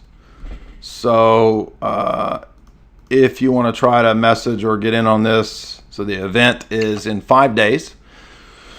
We will have Father Deacon Ananias presenting, Michael Witkoff will be presenting, David Patrick Harry will be presenting, and then I will be presenting. So I'm going to be speaking on absolute divine simplicity, Islam, world religions, and the challenge of these religions in terms of their doctrine of simplicity and so-called monotheism. So there is the link to the event there if you want to schedule the last couple seats. There is still a few openings, and it's Helena, Montana. There's other things we're going to be doing too. As I'm sure the trads expect, we're all going to be gathering around and smoking drugs, because we smoke drugs all day. That's all the Orthodox do, smoke drugs. I'm joking. That's obviously a joke. Now they're going to clip that and they'll be like, we got him, dude, exposed. He's exposed, dude, we got him. There's some other events going on, but we're all going to be speaking. The event is Challenges to Orthodoxy. So I think Father Deacon will be discussing something relating to technocracy. I don't know what Witkoff and Kotel are going to be speaking on, but it should be a good event, should be a good time. And hey, if you're a trad, come on out. We welcome the trads. Drive on over. Come put us in our place. I'm sure we'd be, I'll even let you up on the stage. We'll have like an impromptu debate. You can come debate me in Montana. I should do the reverse of what they did, right? Like message all the trads and be like, dude, if you don't come to Montana in a week, you're a chicken and you're scared to debate. Like, I could just pull like their thing on them that they pull on us. Bro, if you don't show up here in 6 months in Antarctica at 1 a.m. on Christmas Eve to debate me in Hebrew through Morse code, you're a chicken, dude. Like, if you don't do that, if you don't show up, you're a chicken. If you don't debate me in Jeff Bezos' space plane in Sanskrit through Zoom on the dark web tonight at 1 a.m., you're a freaking chicken, bro. Like, you're a total wuss. All right, what's up? We got open forums. Remember, in 30 minutes, we'll transition over to the same channel to do an exposition of Ezekiel. Please do not run away from the Old Testament. Please do not run away from the major prophets. You are missing out, especially from an apologetics perspective, if you're not aware of all of these Christological passages, all these Trinitarian passages in Ezekiel. Why would you cheat yourself of such things? So stick around after this. We'll be doing the Ezekiel stream. And we may work all the way through Ezekiel, right? We just finished the entirety of the Gospel of John. If you guys missed it, we've done all of John. We have done all of Genesis. Took a long time. We did both of those. And, eventually maybe we did all of Sirach a couple years ago. We went all the way through Sirach. Remember that? If you've not heard those, you got a lot of archives you can catch up on. We do have a couple super chats, so I'll get to some of these. And if anybody's still in the Discord, right, it's open forum, you can chat. Well, Emmanuel, for $10. I'm trying to clarify the relation, if any, between relativism and manipulation. It gives the illusion of allowing us to not have a stance about X, not recognizing that we may have someone else's stance. Perhaps, maybe I'm making sense. So I think on an existential, pragmatic level, relativism is useful for subversion and for being disingenuous. Yes. The problem is that it is kind of a position. All right, so it is actually making claims about knowledge or the impossibility thereof. And obviously at a fundamental level, it's contradictory, because to say that nobody can have knowledge, nobody can have certain knowledge, is itself a contradictory proposition, because you're claiming to have knowledge of that fact. It's a very strong claim even. No one can have absolute certainty. No one can have objective knowledge. No one can have, right? Ethics are not normative. Ethics are not objective. Ethics. So these are very strong claims that the position itself refutes. So yes, and I think that psychological warfare, social engineering, I think they know about philosophies and worldviews. Absolutely. It's called Weltanschauungskrieg, worldview warfare. It's a whole word for it. So you bet they know how to use relativism, promote relativism in Weltanschauungskrieg. Doncachino, $1. Are you any closer to converting Jonas and Alex to the true church? I feel like him joining Orthodoxy would be a game changer. Also, wasn't he supposed to go to Russia? I don't know about that. I've never heard that. I hope that you go with him. No, don't have any plans. Now, I've not been asked to go to Russia. And I know that, I think maybe last year, Alex visited an Orthodox liturgy for the first time. So he may have an open attitude towards Orthodox Christianity. He said a lot of positive things about it. But I don't know about any direct intention to convert. But I have done a discussion on the Fourth Hour talking about nihilism by Seraphim Rose, and we've been talking about maybe some other ways to talk about the Orthodox perspective of Antichrist, end times, philosophy, nihilism, atheism. We're working on that. We'll see. Richard Galkins, $5. He said, that's a good name. If God is a necessary being, what contradiction would come about from non-existence, from his non-existence? Well, so first of all, it sounds like you're setting it up as if then, right? So if God is a necessary being, then his non-existence is impossible. So I think you phrased the question wrong.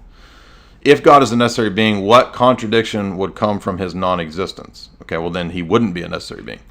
Why would we accept early church traditions and not the Talmud before Christ as valid and factual? Well, are you aware that the Talmud is a later collection? I mean, I don't think you're aware of the timing of the Talmud. So the Talmud is a collection that took many, many centuries. There's not a pre-Christian collection of Talmud that we know for sure is a pre-Christian Talmud. And by the way, the Talmud is a bunch of things. So sometimes it has scripture verses. Sometimes it has a bunch of rabbinical arguments and debates. And I don't know if you're aware of this, but I mean, there are texts that predate the existing Talmuds. I mean, ancient biblical texts. Were you not even aware of this?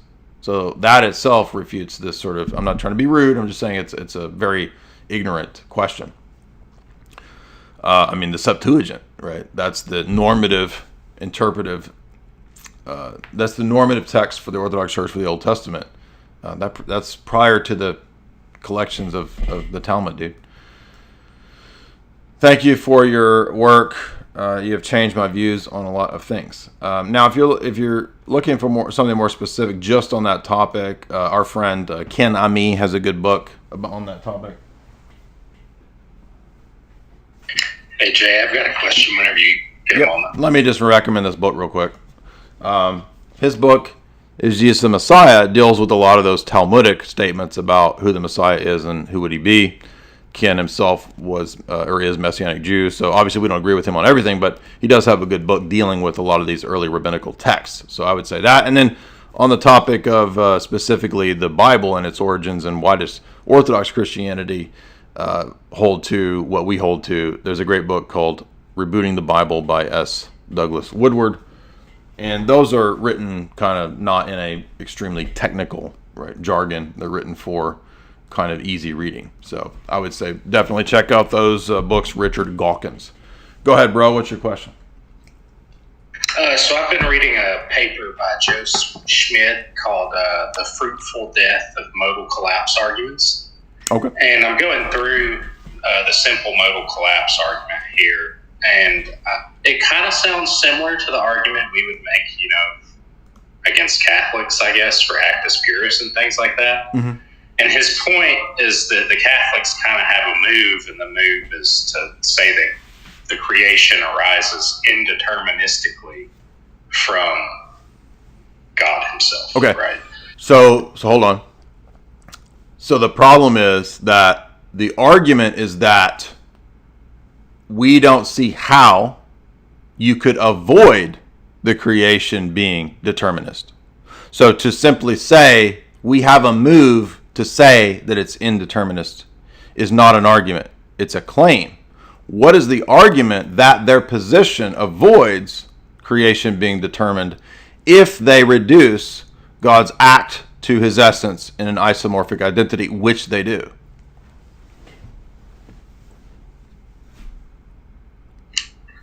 What is the argument? That's a claim. What's the argument? Scroll down real quick and I'll tell you what his... Go ahead.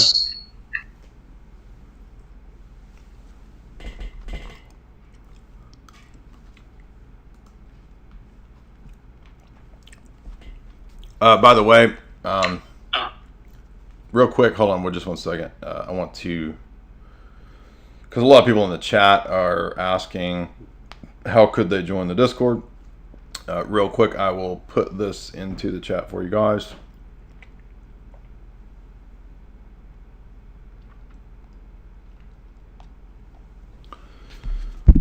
Okay, go ahead. Okay, so this is kind of in response to a powers-based version of the modal collapse argument. And so his response... Hold on. To what? It's Richard Mullen's powers-based modal collapse argument. So I can give you Is it Richard or Ryan Mullins? Ryan Mullins. Sorry, that's it. I missed his name. I can read the premises real quick if you want. There's only like 4. Okay.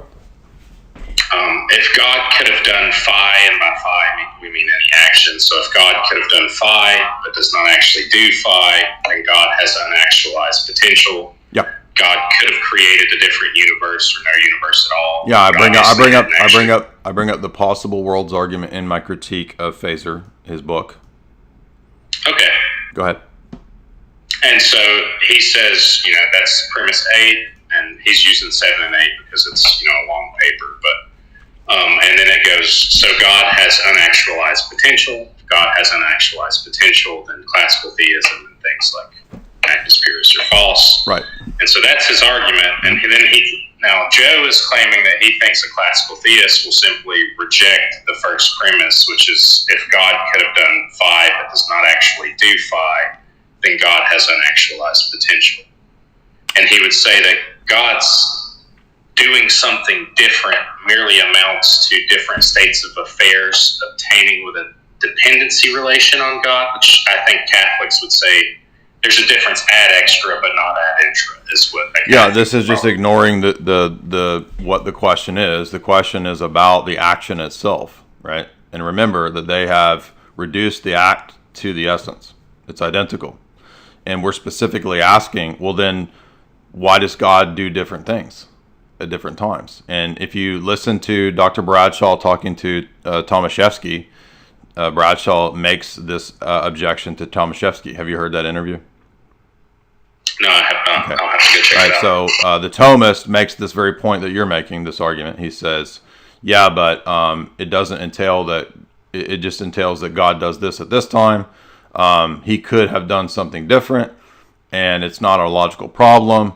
And then Bradshaw retorts with saying, well, then because it sure seems like sometimes he does one thing and sometimes he does something else, right? Yeah, and I think so. In this paper, Joe calls this the fruitful death, right? Because he goes on to say that he thinks you can, if they try to make this move, then you can go on to argue something similar to what you're arguing now, I think, which is God couldn't have intentionally created this world if they make that move. Because then that would seem to necessitate that God's intention of actualizing this world is identical to himself, which would then get you right back to modal collapse. Exactly. And also, if he's doing something different at one time and another time, Bradshaw has a really good paper that critiques this in terms of the fact that this is connected to the notion that God doesn't have a direct relation to the world. And so that would suggest then that he doesn't answer prayers.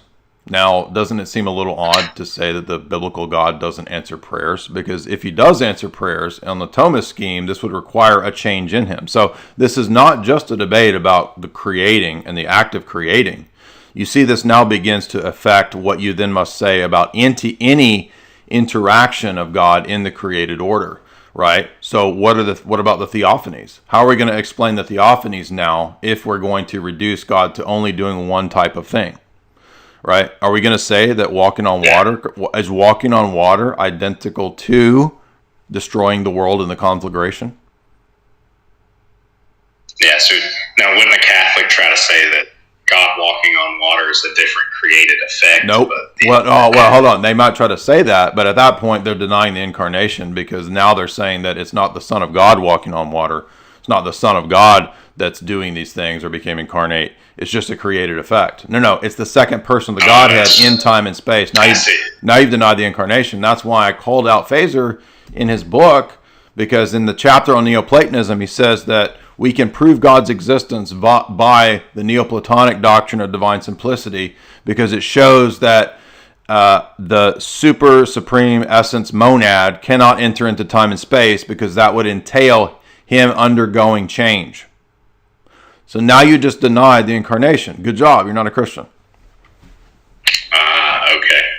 That's good. I think that's good. Yeah, because the second person of the Godhead, enters into time. So, again, I'm just trying to illustrate the point that this debate about Genesis and creation is not restricted to a debate about the act of creating the world. That's principally what is being asked in these questions, because it's about, I know it's modal collapse, but I'm just trying to illustrate that, look, there's huge implications if you go that route, either of the routes that Thomists or Roman Catholics want to go with it, right?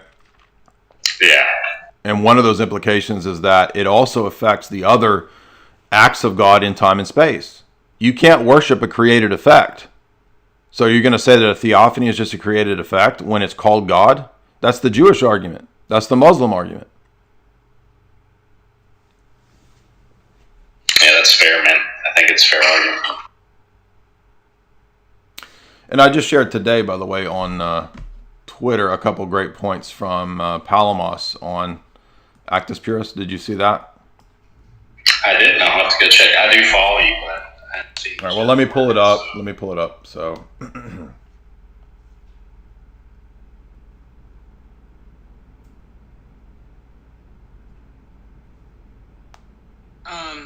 I was wondering, is there a concise way that I could defend monarchy to my libertarian friends? Because they tend to send like waves of crap at me all at once.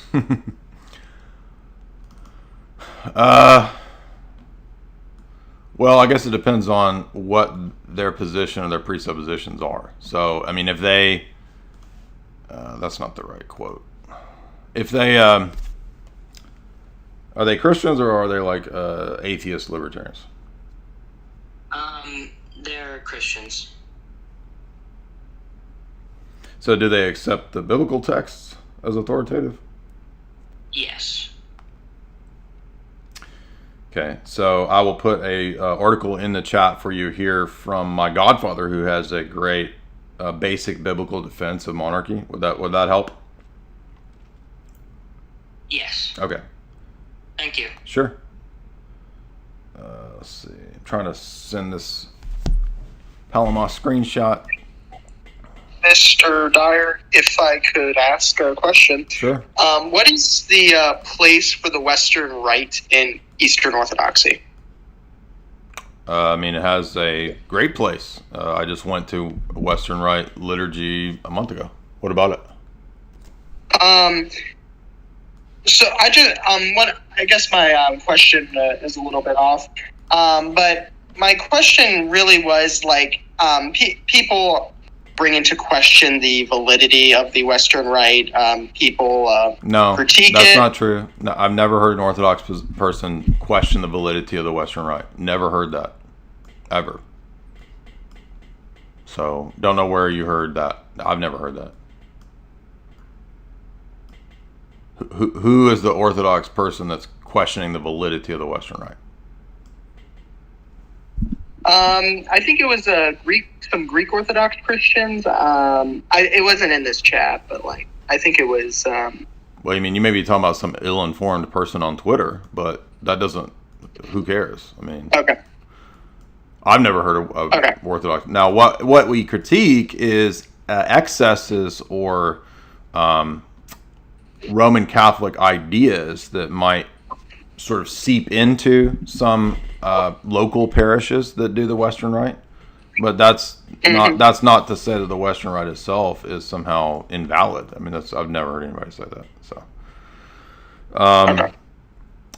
if you want an assessment of why we would critique certain devotional practices within the Western Rite, I will post this video for you from David the Real Medwhite, which critiques Sacred Heart. I mean, we would say Sacred Heart is a Nestorian practice. It's a Jesuit practice, and it's not Christologically sound, so it doesn't make sense to do that as an Orthodox person. I mean, the decrees of Ephesus clearly preclude the idea behind Sacred Heart. You can't honor or give deference to parts of Jesus. It's just not allowed. Cyril is very clear that we worship to the whole Christ in both natures. So here is David's video critiquing Sacred Heart and people like classical theists that were trying to defend it. So that's the point about what we would criticize in some expressions of the rite, not the rite itself. I mean, the rite itself is approved by Rocor and Antiochians and others, so there's no reason that we would reject that. All right, so if we want to look to, here is on this question of modal collapse and actus purus.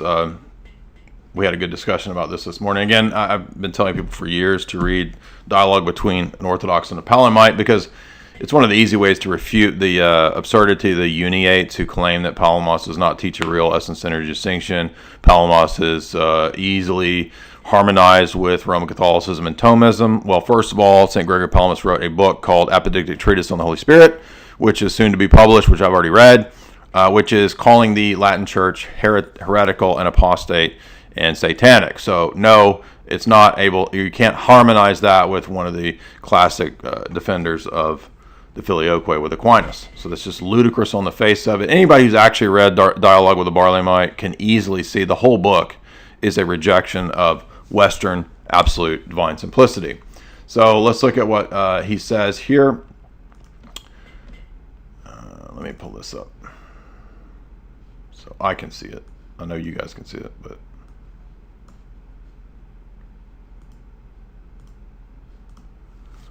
he says, those who say that in God activity is no different from essence contend that he does not have essence and activity, but only activity or only essence. So he's going to take this horns of a dilemma argument and show that the strict definitional sense of actus purus will result in you falling on either sides of this horns of a dilemma. For if there is no difference between those things, why do they say that God not only has this, but as well, unless they say that those things belong to God as empty names, right? So we can have the option of just saying that they're just names, they don't really describe anything with accuracy, which are nothing to do with real things. In this way, they lead their followers astray with this tautology, pretending that they accept both ideas, whereas in fact they themselves believe that God is essence without activity or activity without essence, right?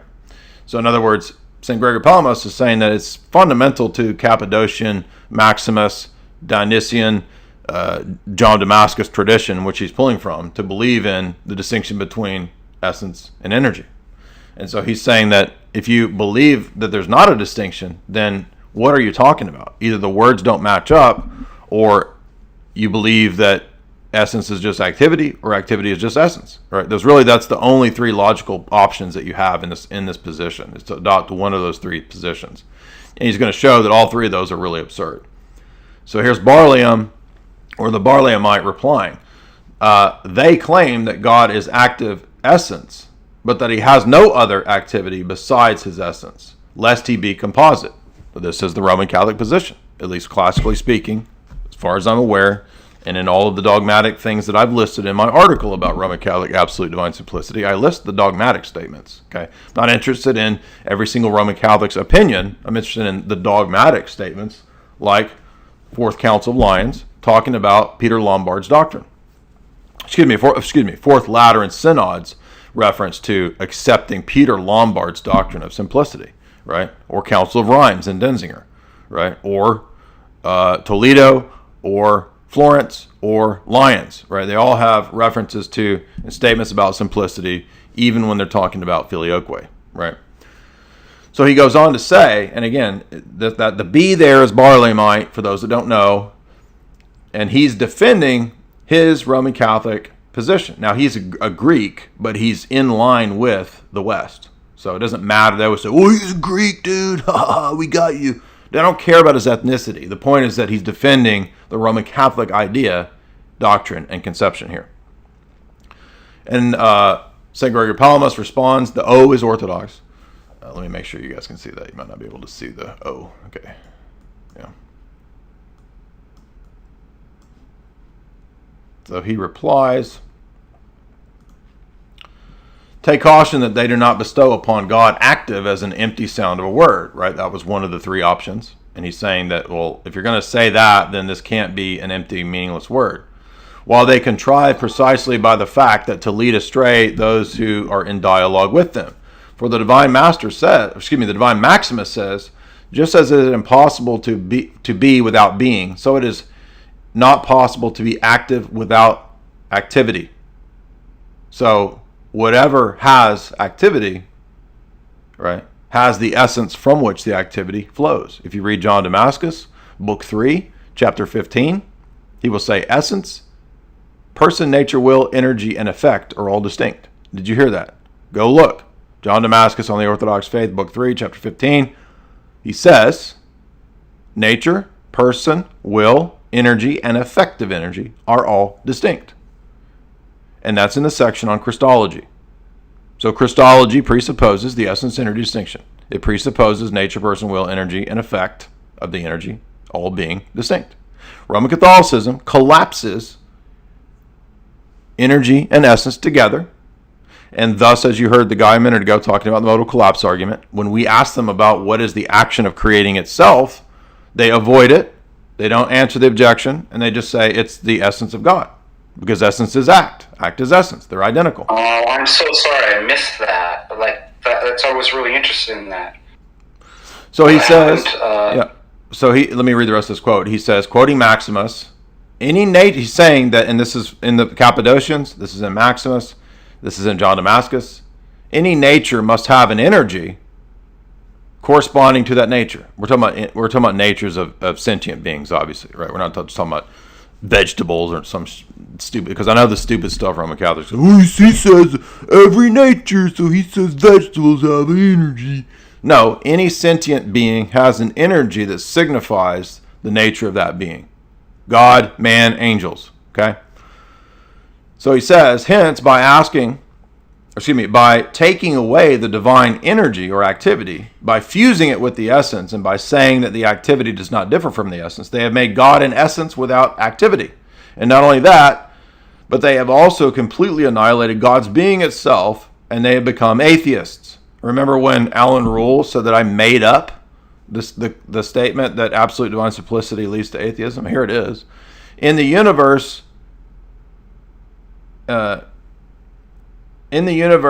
is world without God, for, I think there's a typo there, but for the same Maximus says, when the divine and human activity is taken away, it's about Christology, there is no God nor man. For it is absolutely necessary that the person who says that the activity in God is not different from his essence falls into the trap of atheism. Yeah, exactly. Roman Catholics would fall into the trap of atheism if they were to affirm this. That's what we should say. Hence, for him who destroys God's activities and does not admit that they differ from his essence, the necessary consequence is that he does not know God. Exactly. How many hundreds of times have you heard me make that argument? Where do you think I got that argument? Did I make it up? No, I got it directly from Debate with the Barley Mind. So there you go. That's just a simple reply. Palamos pointing out, just on the face of it, to say that God's act is his essence is, number one, to either deny act and essence or to collapse them into one another such that you adopt atheism or pantheism, right? A determined emanation of creation.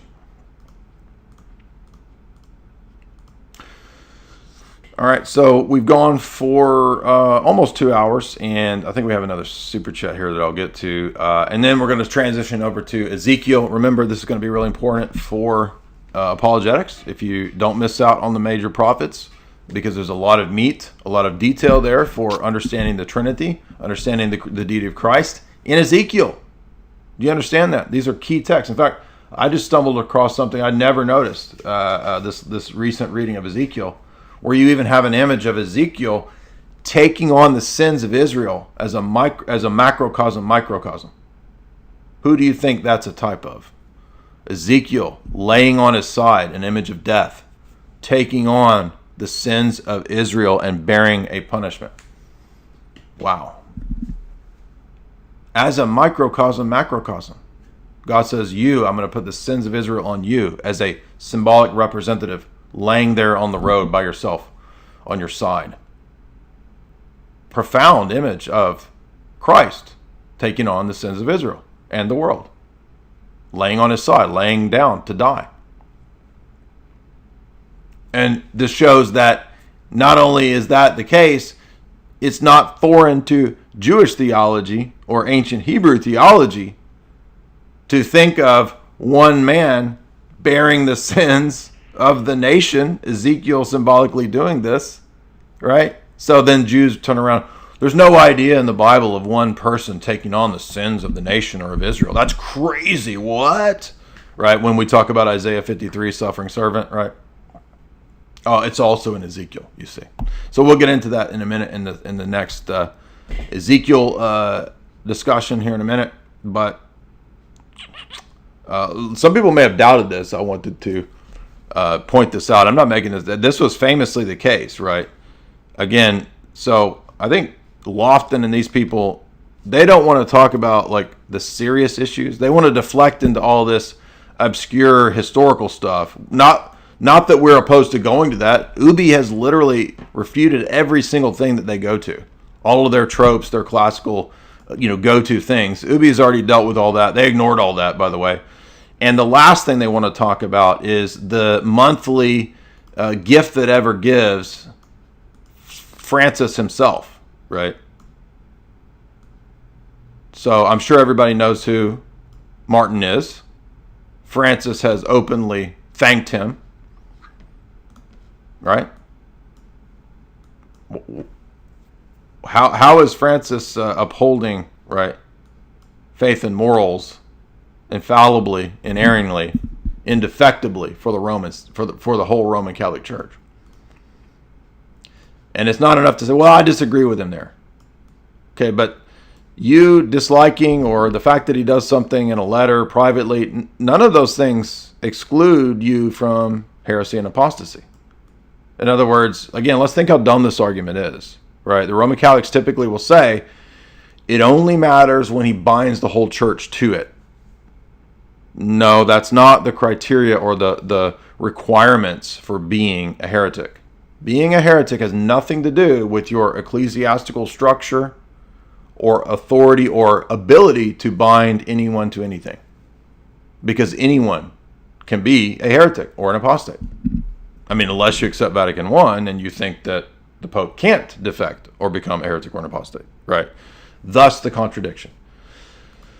So again, I hope you understand this argument. It's a very simple argument, right? It doesn't matter. The argument is not Francis is sinning, therefore he's not the head of the church. That is not the argument. The argument is not Francis has committed bad sins, so the papacy is faulty or doesn't work. That's not the argument. The argument is that actions that show manifest heresy, apostasy, schism, defections from Christianity, defecting from the faith, make it impossible for that person to be the visible jurisdictional episcopal head of the church, because how can a man be a head of that which he is not a member? You know that that's a quote, right? How can he be in that of which he's not a member? The mystical body, right? Go read Satis Cognitum. Go read Mystici Corporis. It's not a difficult ecclesiology. Roman Catholic ecclesiology is not that difficult.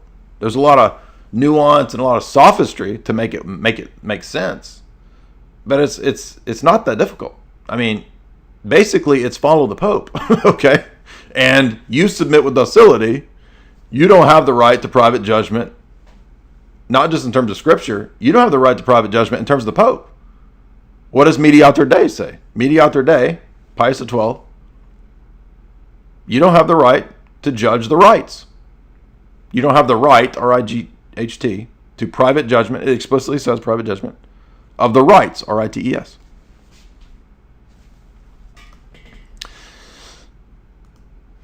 So the question is, for the Roman Catholic position to be consistent, if you believe Vatican I, you also have to believe that Francis has not defected. So Francis does not teach heresy. He is not apostatized. He is not defected. Not a question of his sins. It's a question of specific sins, which in Roman Catholic theology remove one immediately from the body. That's the question. And that's why they just keep deflecting. All they keep saying, dude, we don't have to accept everything the Pope says and does, dude. Yeah, but that's not the argument. Anyway, give me a few minutes and we'll transition over to looking at Ezekiel. So I hope you guys enjoyed this. We did have, I'll answer your question. Rolf Stakes, $5. Can you post the article in defense of monarchy? Yeah, I forgot that. I'm sorry. Just look Soul of the East, Dean Arnold, Monarchy. You can go find it yourself. Come on. I know that young people don't like to use the search engines, but the Google's got a search engine. I sound like a boomer now, like because millennials won't and Zoomers won't search stuff. I'm just joking. Hello. I have a question. So here's the article from my godfather on monarchy right there. What's your question, dog? I'm kind of new to Christianity, and I'm kind of something that's stopping me is like the Genesis creation and the flood, and like how I reconcile that. And I was wondering if you have like a resource or a explanation for that. Yeah, so there's a great book called Genesis Creation Early Man, which is by Father Seraphim Rose. It's a great critique of evolutionary theory and philosophy from an Orthodox perspective, from a patristic perspective. So I'm 95% sure that we have that in our PDF bank. That book is out of print, so you're not going to be able to find a physical copy because it goes for like $900, but I'm pretty sure we have a PDF in the PDF bank. So that's the easiest reference I have for that. I mean, there's not an easy way to, in 5 minutes, like go through the totality of defending Genesis and the flood and all that. But I mean, there's other books I could recommend too. Jason Lyle has some good work on that. According to the monks that print it, they're supposed to be doing another printing in a year or so because they're trying to write a new introduction that addresses like the whole evolution thing, that they want to make it last long time, but they're supposed to be reprinting it soon. Right. There's another good one called Creation Basics and Beyond. That's a good book, and it's a collection of different scientists who are creationists. And I remember there at least being 2 or 3 chapters that address the flood. So look up the book Creation Basics. So anyway, anybody else? Any more questions before we transition over to? Thank you. I just want to have a question really quick. I've been getting into Orthodox, epistemology, and I read Father Deacon's paper. Like we can't have independent theology and epistemology. We need God, and we participate in the divine energies. And I was just wondering that how do we determine like particular aspects of logi? Like for example, if we're going to look at math, like how do we prove like the Pythagorean theorem or like a propositional logic, like truth tables, things of that notion? Like, do we use like prove what it's not to get to what it is? Like saying it's not this, it must be this, or how do we find out the nature of specific things like math and logic?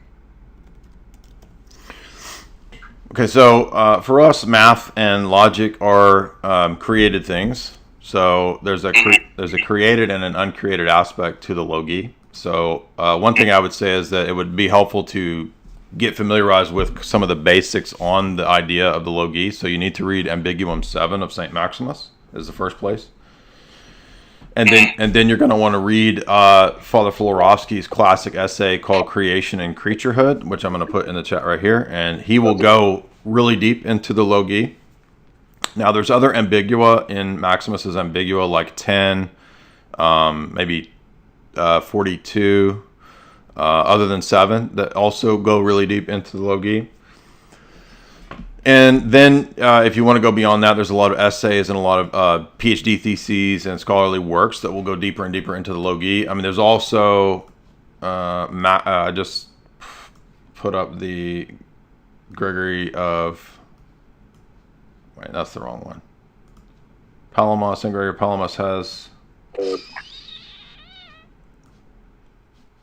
So we just covered it this morning, but he covers the logi both in the triads and in Dialogue with a Barlaymite. So I would say first is to familiarize yourself with those things, and that will help you begin to understand what we're talking about with these things and what they refer to. So the logi are the predeterminations, patterns, principles, archetypes of the created order. And they also include the providence for that creature. They also include the telos for that creature. So it's a pretty wide encompassing idea that's more expansive than Plato's static idea of forms. So there's a similarity to Plato's ideas of the forms in the sense that they are exemplars, but they're dynamic as well in that they're more than just being a static form or a self-subsisting cause the way Plato thought of the forms. So for St. Maximus, they include the notion of God's will, energy, potentia for that creature, and the creature actualizing their own potentiality. So it basically is the rules and blueprints for the totality of a created being, that created being's meaning, existence, being, and his future, his telos. So all of that encompasses, and that includes, by the way, there is a logi for a universal, for example. So for St. Maximus, universals are created. They're not uncreated things identical to God. And this is a big contrast with a lot of people who call themselves divine conceptualists who are basically Platonists. A lot of people in the Roman Catholic world, these kinds of things, right? They would identify the logi with universals. They would identify universals with the essence of God. And so another thing that I highly recommend reading that touches on the mathematics is Dogmatic Theology by Vladimir Lossky. And in that, there's a whole chapter on creation, creatures, and math, and how numbers relate to the logi. So the number 7, to make it simple, the number 7 has an uncreated logi that is the uncreated logi of 7 in the mind of God. And then there's a created number 7 that God creates on the pattern of the logi. And so thus the same for every creature, right? Every molecule, everything has an uncreated logi behind it that grounds it. It doesn't just ground it, also determines the potentia and the telos of those things. So I have a logi for me as in the mind of God. Part of that is the determination for me to actualize what is within God's providence for me, to cooperate with God, to synergize with God, such that I don't just participate in ever being, but that I also participate in ever well-being, according to St. Maximus. So for Maximus, again, you have to keep in mind that it also includes the process of theosis for us, for humans, as well as our eschatological telos, not just to have ever being, but also to participate in ever well-being or theosis. So the existence, the subsistence, the telos of beings is all part of the logi in our very rich Maximian doctrine of logi. So those are places to start on that. And if you read the Florovsky essay, it's one of the best.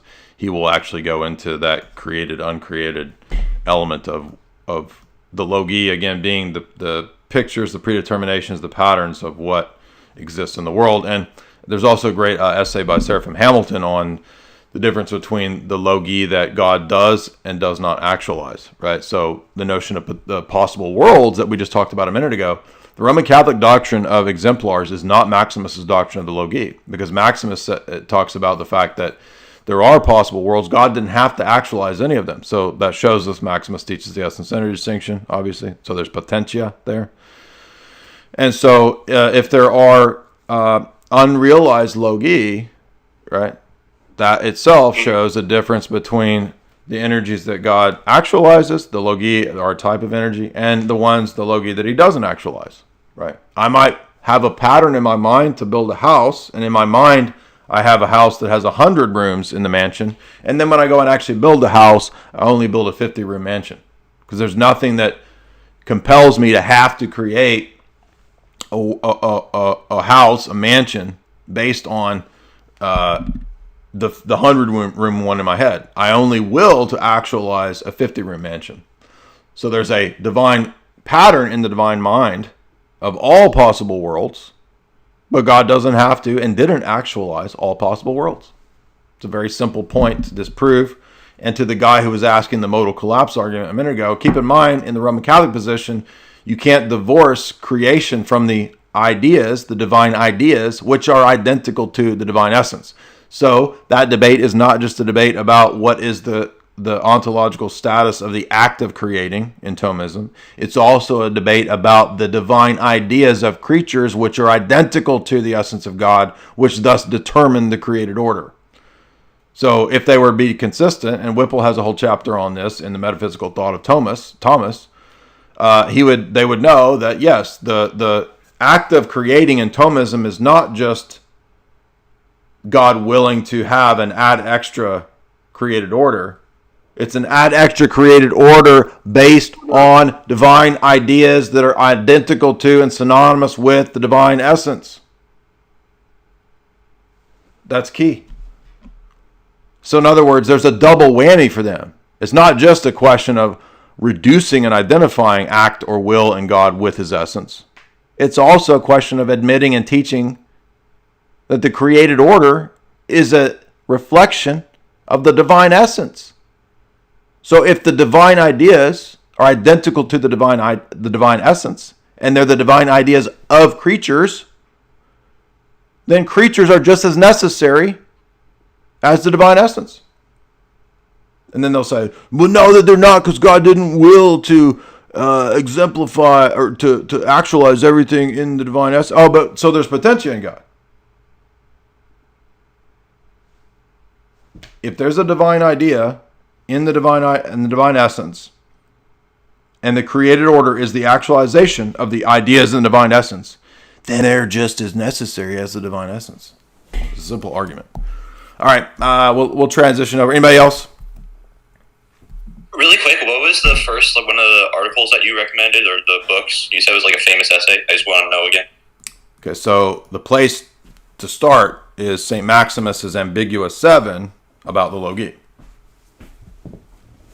Okay, cool, thanks. Okay, then there's other ambigua, which are difficult, like 10. There's one in the 20s. I can't remember if it's 22, 42. There's 3 or 4 that are really long and they're really difficult, and scholars themselves have a hard time making sense and interpreting everything in those documents. So I'm just trying to warn you that it's not a thing that you're just going to go pick up the book and read it and you're done. Oh, I know, I'm an expert. I'm an expert. No, it takes a long time because they're difficult texts. So then what I'm saying is that then there's other people who write on the topic who will be relevant to consult, like Lars Sternberg, like Tollefson, like different people, like Dr. Bradshaw. But typically I would say it really helps not to dive just directly into the doctrine of the Logi. It's really going to help you to read something like Dr. Bradshaw's Aristotle East and West first. And you also should read the Florovsky essay, Creation and Creaturehood. It's a 35-page classic paper on understanding the Logi. And guess what? When you read Florovsky's paper, you're going to hear a lot of what you hear me say, right? Because people think I just make this. No. Anything you ever hear me say, 90% of the time, is just something I read in one of our theologians or one of our saints. That's it. Anyway. This is so complex, I don't even know how you could have come up with this in the first place, like off the top of your head. Well, I mean, I've been reading about exemplars and Logi for at least 10 years. So, and I mean, I knew about this as a Roman Catholic. I didn't understand all the difficulties and nuance until I got into Orthodox theology. So, the Orthodox presentation of the divine ideas is not the Roman Catholic position. Their thought wills and a type of energy in our theology. St. Gregory Palamas explicitly calls them one of the many energies. And so they are not identical to the essence of God. And the Roman Catholic position unambiguously says they are, especially in Thomism, right? Mm-hmm. And by the way, well, anyway, we won't go into that. But maybe, so I would say read those things before, Creation and Creaturehood by Florovsky.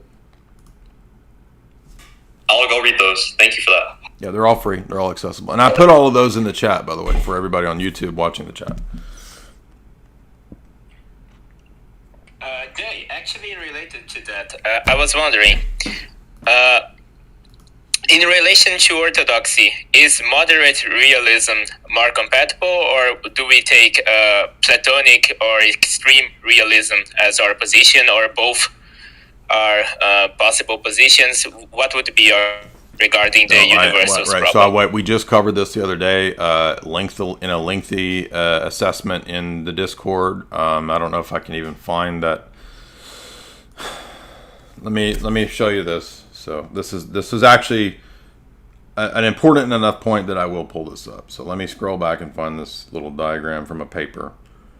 The paper is in the PDF bank about Aquinas and realism. All right. Here it is.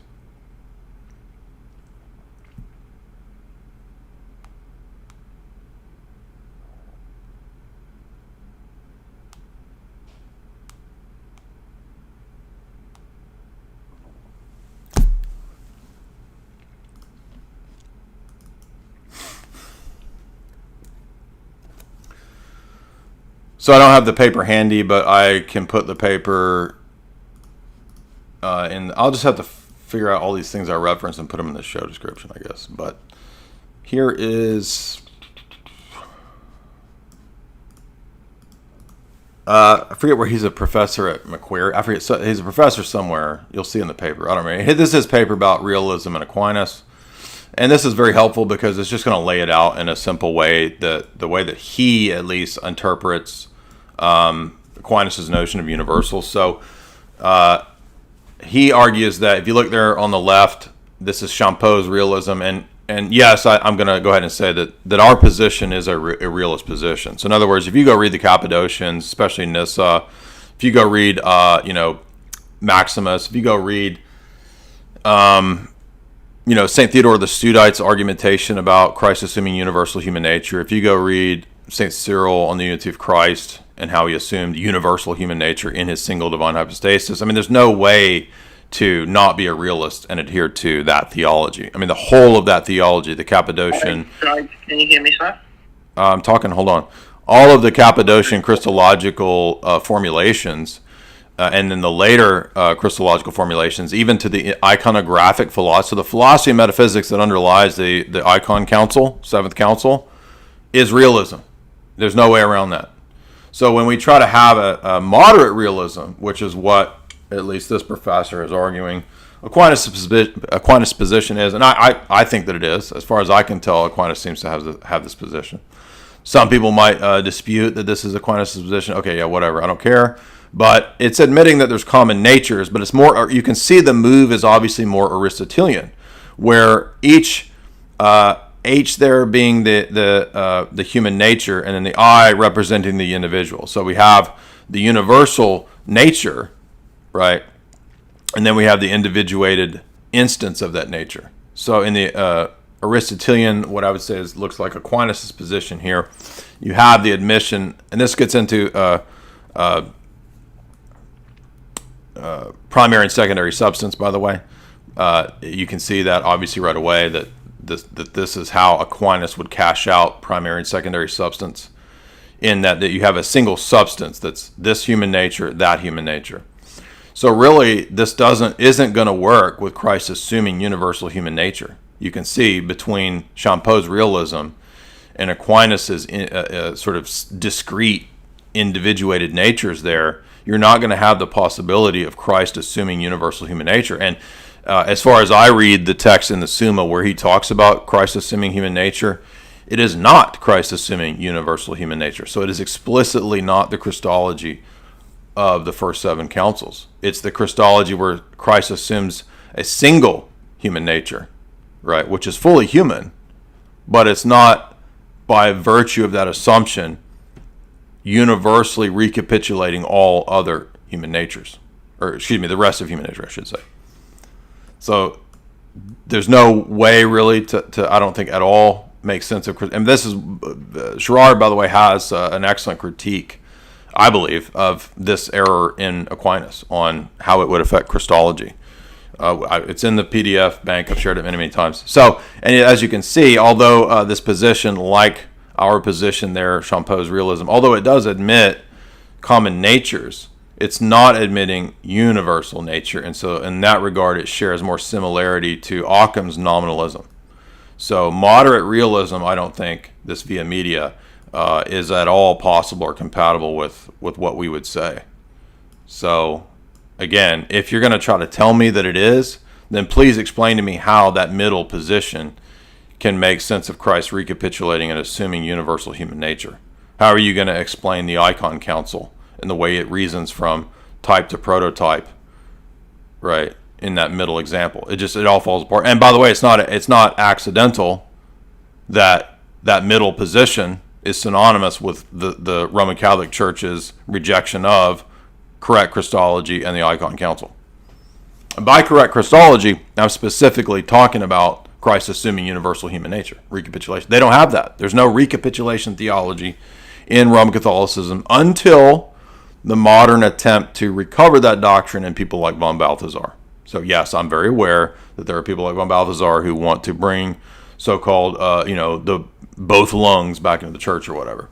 Which, by the way, that's an admission that the Church of Rome lost something. If they need to reinvigorate and restore the eastern lung of the church, that's an admission that your church lost something.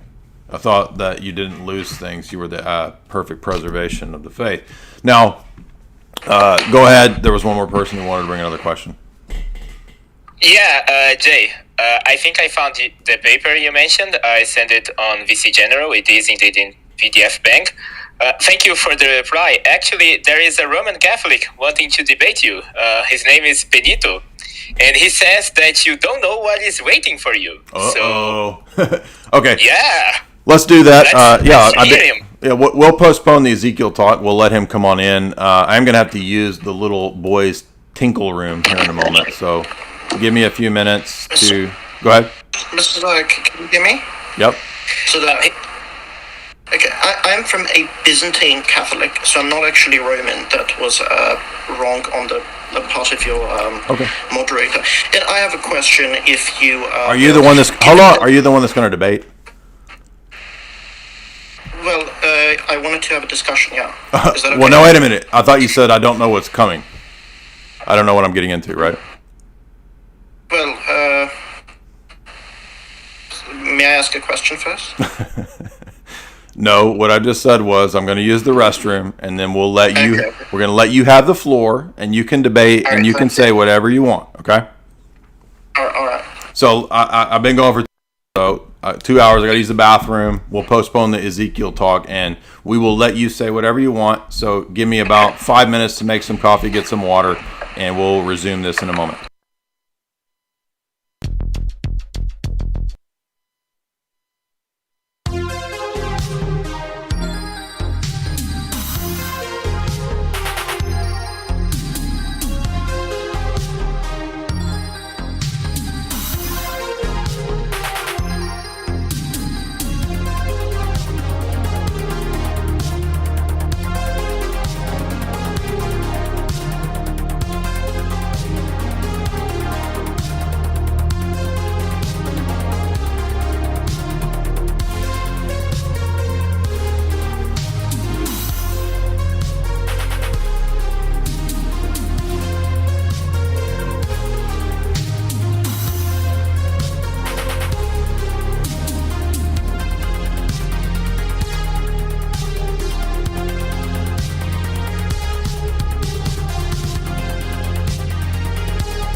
am part of a Catholic church in the original sense, a universal church.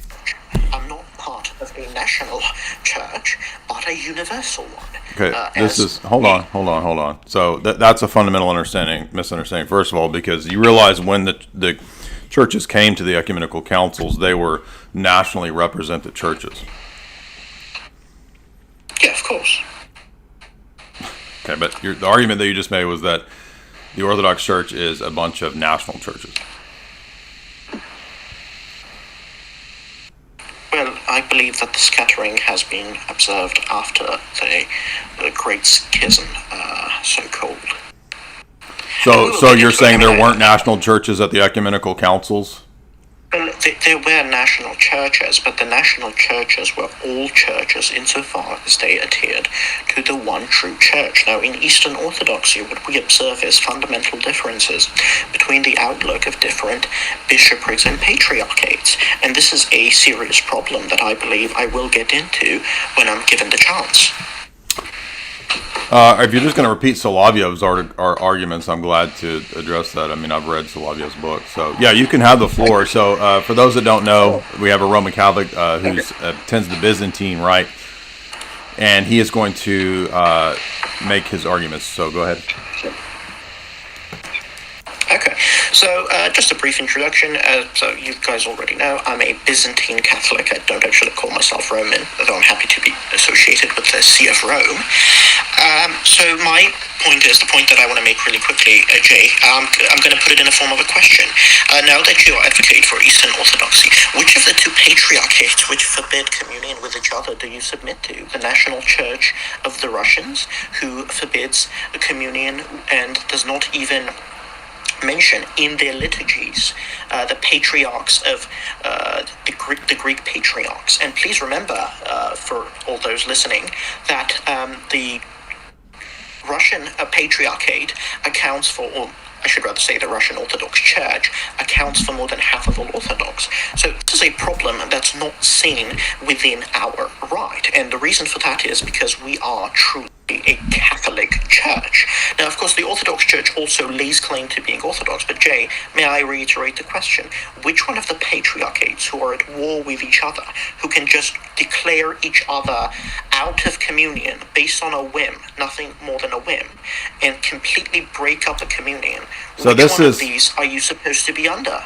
So, first of all, I'm amazed that that's what you thought was the knockdown argument, that's what you came with. I really thought you were going to bring some heat. That's what you said you're going to bring. And the irony is that really the person who asked this question is extremely ignorant of church history. And I'm not trying to say that to be rude, but you do realize that there have been many instances in the history of the church that you accept in the first 1,000 years because you believe that the shared church of the first 1,000 years is the true church. Do you realize that there have been many cases where... let me finish. No, I'm not. I'm going to lay out what my response is in a moment because you said you made multiple mistakes there. So first of all, this is not a unique situation in the history of the church. I'm going to give you examples that show that the Bishop of Rome actually doesn't solve that problem, particularly Constantinople I and Meletius. Are you aware of that? Yeah, I am, but you are evading. No, I'm just asking you if you're aware. I'm going to answer the objection. I am aware, yes. Okay. I'm very well aware. Okay, so then in the specific question of who's right and who's wrong when patriarchates disagree, which has happened many times in the history of the church, there is no de facto.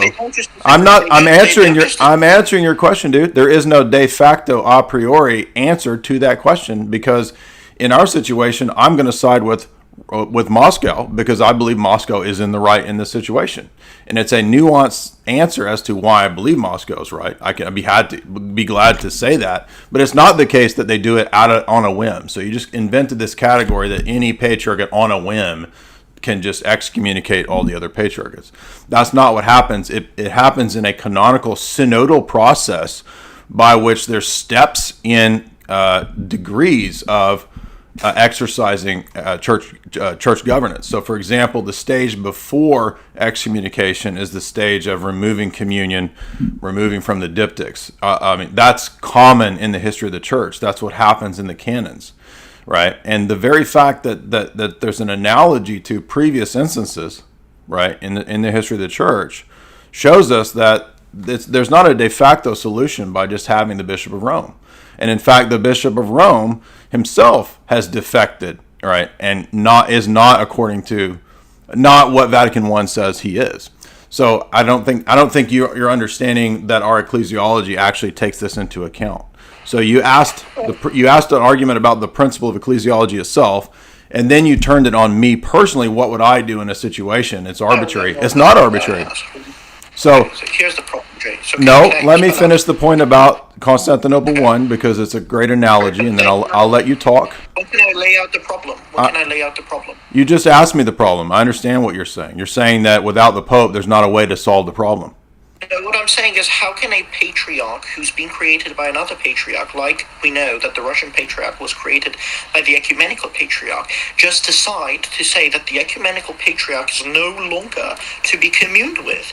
Where is the process here, especially if the Second Orthodox does because not decide? it's in canon law. That's what I'm trying to tell you. We need a preeminent see that the Eastern Church is missing. This is the whole point, and you've not addressed this problem. So you're making a pragmatic argument about what you think is the need here, right? That's different from what is in fact the case, right, in history and how the church has operated. So two different points here. So the first point is that I can give you examples where this didn't happen and the church didn't operate this way. So you said you know about Constantinople I. It's called out of communion with Rome. It's a council that accurately states Trinitarian doctrine. And then by the time of Pope Vigilius, 100 years later, 200 years later, it's affirmed as an ecumenical council. And the canons of that council include the regional and jurisdictional limitations on the Bishop of Rome, as do most of the ecumenical councils include canons that specifically limit jurisdiction and power of the Bishop of Rome. And they liken it to the other jurisdictions of the other patriarchates. So you don't even seem to be aware of the fact that the ancient canons of the church limit the jurisdiction of Rome just like the other patriarchates. No, that's not quite correct. The First Council of Constantinople, the Third Council, and by the way, I had this prepared because I knew you would go here. So well, good. I'm glad you know the argument. So go for it. So now listen. The Third Canon reads that the Bishop of Constantinople shall have the prerogative of honor after the Bishop of Rome, because Constantinople is New Rome. Now, I will draw the attention of people listening to this that the argument for what I was done, please. The argument I made. The argument I made is Canon 2. Canon 2. The argument was Canon 2, dude. Okay. So what does Canon 2 say? Sorry? I didn't make the argument that Canon 3, which talks about Constantinople as New Rome, limits. I said Canon 2. What does Canon 2 say? I believe it imposed limitations upon patriarchs. Exactly. Well, where is the... What does that have to do? What was the argument I just made? What do you mean, what does it have to do with it? You just refuted yourself out of your own mouth. It imposed limitations on patriarchates. The Third Canon clearly... Canon 2! I'm not here to debate the Third Canon. Canon 2. That's what the argument is. It's on Twitter. 68 likes. Canon 2. Okay, so you want to discuss Canon 2. That's fine. Maybe, right? 10 times now? Canon 2. Okay, good. Okay. All right, so let's discuss Canon 2 then, if you don't want to go to number 3. No, so, my argument, I didn't say I want... Dude, come on. I didn't say I don't want to go to 3. You say you want to address my argument. My argument is not about Canon 3 and Constantinople. Okay. All right, so you want to say... So let me try to summarize. It's not what I want to say. What does Canon 2 say? Sorry, I can't hear you, Jay. You're cutting out. Can you repeat that? What does Canon 2 say? Okay, so I'm going to read the Canon 2 then. Please. And I hope you understand. Okay, so I believe it's the highlighted part, the Seraphim posted. Let me read it. Bishops are to stay within their own jurisdictions, lest there is confusion among the laity. Reaffirmation of the different regions and their hierarchy. Oh, sorry, this is just... Oh, no, sorry. I will read the canon itself, not the highlighted part. The bishops are not to go beyond their diocese to churches lying outside of their bounds, nor bring confusion on other churches, but let the Bishop of Alexandria, according to the canons, alone administer the affairs of Egypt, and let the bishops of the East manage the East alone. The privileges of the church in Antioch, which are mentioned in the canons of Nicaea, being preserved, and let the bishops of the Asian diocese administer the Asian affairs only, and the Pontic bishops only Pontic matters, and the Thracian bishops only Thracian affairs. And let not bishops go beyond their diocese for ordination or any other ecclesiastical ministrations unless they be invited. In the aforesaid canon concerning dioceses being observed, it is evident that the synod of every province will administer the affairs of that particular province as was decreed at Nicaea. But the churches of God in heathen nations must be governed according to the custom which has prevailed from the times of the fathers. So this is from Canon 2. Now, Jay, if I understand you correctly, you want to say that this means that the Pope doesn't have universal authority, but you couldn't be more mistaken. First of all, what canon is this referring to previously? I don't understand what you're saying. This is canon number 2. What canon is this canon explicitly referring to in a previous council? Council of Nicaea. And which canon is it referring to? I don't know it. I don't remember. If you knew this issue and this topic, you would automatically know that it's referring to Canon 6, which mentions the limitations of the Bishop of Rome. So you don't know what you're talking about. So first of all, I don't appreciate this being. I don't care. Okay. I can't hear you. I'm not. What is the argument? Because you're not aware of Canon 6, which is a fundamental text in this debate. And I told you that when you come to debate, I'm going to lay it out. You want me to read Canon 6 for you of Nicaea? Okay. All right. So do you want me to read the Canon 6 because I have the entire Council of Nicaea open? Sure. Go ahead. Okay. That the ancient custom in Egypt, Libya, and Pentapolis prevailed, that the Bishop of Alexandria have jurisdiction in all these, since the like is customary for the Bishop of Rome also. I believe this is what you're referring to. No, it's not what I'm referring to. It's the previous canon that the canon you just read in Constantinople is referring to. Okay, good. So your argument basically is that the Church of Rome has accepted these as infallible doctrines and Nope. these. Nope. My argument is that the mindset of the canons of the church reflect the orthodox perspective of ecclesiology, which the Chieti document admits. I disagree with that. Okay, I'm glad you I'm sure you disagree, but I'm telling you what the argument is. The argument is that these canons impose what is the mindset of the church at that time. I'm not interested. I know that the Pope doesn't accept a lot of these canons. I'm aware of that. I'm aware that the Pope doesn't accept Canon 28. I know all that. I'm not interested in that question. I'm interested in demonstrating that the argument that we're making is that the mindset of the church in each one of these ecumenical councils will enact canons that are totally contrary to the understanding of Vatican I. That's what I'm arguing. And thus, the first 1,000 years of Christianity do not have the Vatican I mindset. That's the argument. Okay, good. So, two things that I'm supposed to say. First of all, it is important to understand, before we get to Vatican I, that nobody is disputing this idea that bishops have regional authority and are limited by their regional authority. Even the great Pope, Bishop of Rome, never... Dude, I'm well aware of the claim that there's a local jurisdiction for the Bishop of Rome as well as a supreme jurisdiction. Nowhere is that mentioned. So you're just assuming that that's still there in the mindset of the church. It is mentioned in the third canon that I was going to, but let me finish. So the point is... It is not mentioned. No, it does not. You're being dishonest here.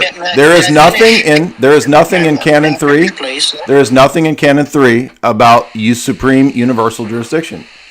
Because you don't even know you don't even know what you're talking about. Constantinople I was called and had out of communion with Rome. You think that they're going to enact a canon that teaches universal supreme jurisdiction? Seriously, dude? Well, I don't believe that the first council actually teaches the universal. You just said Canon 3 teaches universal jurisdiction. Did you not just say that? Canon 3 of Constantinople. That's what you said. What are you talking about? Let me finish. Canon 3 shows that the Canon 2 is not explicitly contradictory to the Vatican I doctrine. That's what I said. Now, please let me explain something, okay? Now, all right. So, first of all, we don't disagree with this idea that local bishops have power. This is why we have primates of the local church. Dude, you're just stating arguments that nobody denies. We know that. Now, let's take a look at the third canon. This is the important one. The Bishop of Constantinople, however, shall have the prerogative of honor after the Bishop of Rome. Prerogative of honor.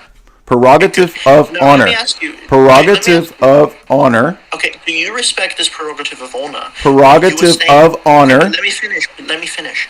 Prerogative of honor is not universal supremacy and jurisdiction, because Canon 6 said that the traditions that Rome has are traditions, they're customs. So, Jay, do we honor Rome? No, because Rome apostatized, because any patriarch can apostatize. But do you honor Constantinople? Yes, they're the next in line. Yes. You can't honor Constantinople, since you've just conceded that you support the Russian Patriarch's decision. I just explained to you how Orthodox canon law, when it comes to this issue, functions, and the way it functions is that the removal of diptychs, which is basic in church history, is first before the excommunication. The patriarch has not yet been excommunicated. When he's excommunicated, at that point, we do not commune with him. So yes, I side because I am under, and I believe that Russia is correct. I believe the Russian patriarch is correct. I am underneath them. And so yes, of course, I'm not going to reject them until that actually occurs. But again, the very thing that I'm arguing is what's present in these canons. This is refuting you by showing that the process of the Orthodox Church now is exactly what you're reading in these canons. Okay, well, I just completely disagree with this, because if you believe that no bishop is supposed to have authority to completely declare other bishops and other patriarchates as completely as not to be communed with. I mean, even the great bishop I did not say that. You're making up arguments. Then if you don't, then you can't agree with the Patriarchate of Russia, because what you would have to say is that the Patriarch of Russia is violating the second canon. Dude, you're fundamentally wrong about how this operates. This operates in synods. He doesn't operate unilaterally. It operates in synods. Okay, so the governance of the church is synodical. Dude, when a patriarchate apostatizes, like Rome, obviously we're not going to honor Rome, right? Because they're outside the church. So when Constantinople steps up as the next in line, all that means is first in honor. So just the way that Canon 3 of Constantinople 1 says that New Rome is enjoying a privilege of honor, so likewise Constantinople has the privilege of honor next. Rome apostatized. But you can't. Yes, I can. What are you talking about? Yes, I can. That's how the church functions in these canons.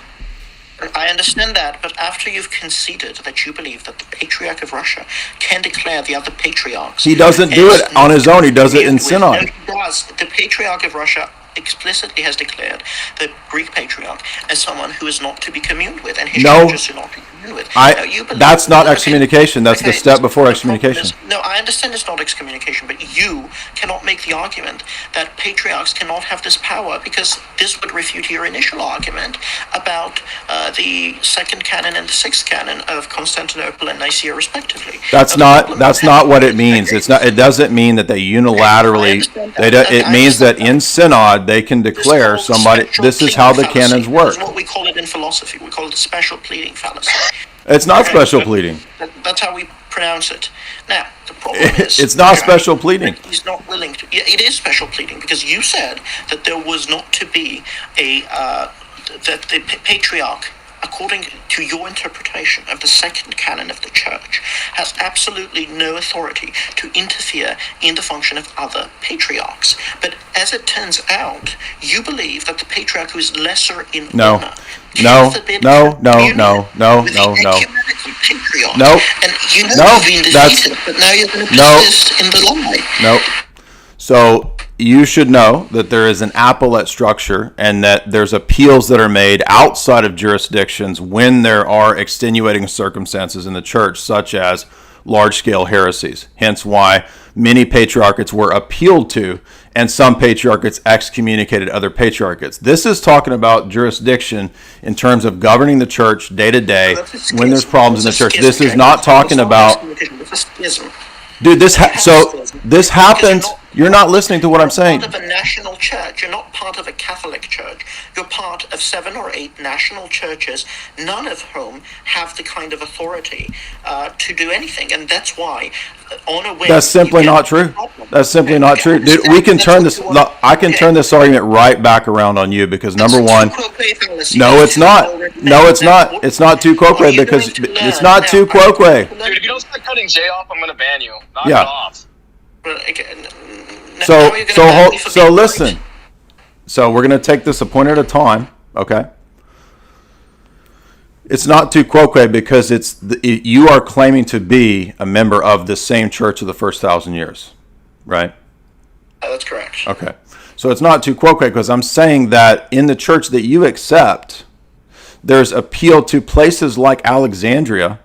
People would appeal to try to get Athanasius's help and condemnation of heretics. If you read about the situation that was going on in Antioch in Basil's letters, Basil says, I've written to the Western bishops, I've written to the Bishop of Rome, I've written to Athanasius, I'm trying to get help in solving this schism that we're having in Antioch. And he says that Rome has provided no help, and in fact, they are actually aiding heresy, and I don't care what Rome is doing. So he says, I need help, I need people to condemn the heretics in Antioch. And this is common in the history of the church where patriarchates are appealed to, and not just patriarchates, people wanted to appeal to anybody who had influence and authority to condemn heretics. So even though the decision might not be immediately binding per se, if there's a synod, it can be enacted. So it's not people acting unilaterally, and it's not forbidding all condemnations of people outside of the jurisdictions. So that's your mistake. Okay, but that takes you to the second horn of the dilemma, because now you're then saying that the synod is above the individual people, which it is. Would be okay. So good, but that would be problematic for you. No, it because it would be because as everyone remembers, the Orthodox Church unilaterally and unequivocally accepted the conclusions of the Council of Florence. No, they didn't. No, so you have no idea what you're talking about. You just got refuted. You got refuted. That's a basic fact of history. Everybody knows that this guy's lying. He knows for a fact that the Orthodox Church did not unilaterally accept Florence. Total lie. Total nonsense. Okay, so is it true that the Orthodox Patriarch proclaimed from Hagia Sophia, the Patriarchate, the lead Patriarchate? Dude, are you aware that we don't have a problem with patriarchs apostatizing? Do you realize there have been many patriarchs who've been heretics? Yeah, but now that's a no true Scotsman's fallacy, so that's number 3. No, it's not. No, because your argument was premised on the fact that it was the Patriarch of Constantinople who said it, so therefore it's a problem for our ecclesiology. Our ecclesiology allows for patriarchs to apostatize.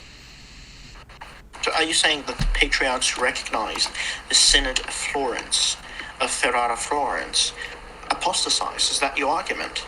Yes, they were treated as apostates, and they didn't all accept it. That's a lie. You can read Ostromov's book on that, proving that.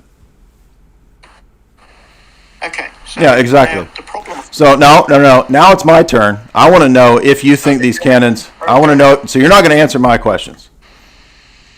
No, I will answer your questions. I want to hear it. Go ahead. I will answer your question. Go ahead, ask me. So, does Canon 6 and Canon 2 limit jurisdictions?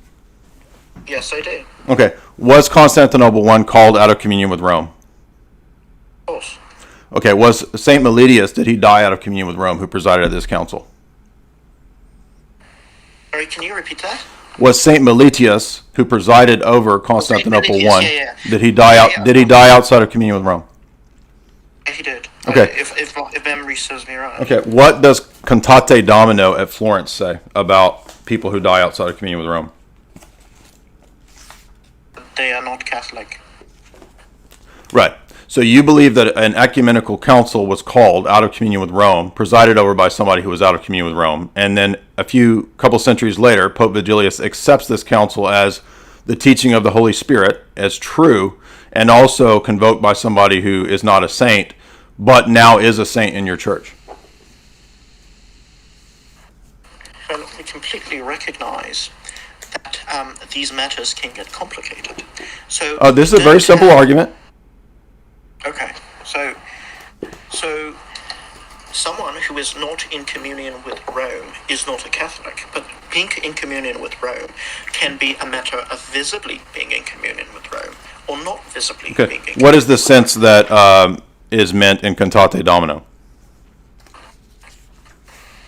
In Cantate Domino, I believe the sense is that someone who is not invisibly in communion with Rome. No, what does Cantate Domino list as even the people who cannot be considered saints? There's a specific statement. I mean, you're putting me on the spot. Do you want me to look it up? Oh, no, wait a minute. You had your arguments ready. Yes, I'm putting you on the spot. Yeah. Yeah, you put me on the spot. Now I'm putting you on the spot. Right, I'm willing to. So you don't know. So you don't actually know, do you? Now, this is one of the most famous doctrines and dogmas and pronouncements in the history of the Roman Catholic Church. You just cited the Council of Florence. What does Florence say about people who die outside of the church? And that's not just Florence. We believe that those who are not under jurisdiction... I just said Florence, right. Florence has a famous statement. That's why I'm appealing to it. Okay, I mean, I understand the gist of it, right? The idea is that they're not Catholic, those who are not in communion with the Bishop of Rome. I asked you a specific question that it lists certain types of people who are even excluded. I don't remember it from the top of my head. Okay, so it mentions martyrs. It mentions people that die for the name of Christ, suffer for the name of Christ. If they die outside of communion with the Roman bishop, they cannot be saints, and they are not saved. It explicitly mentions martyrs even.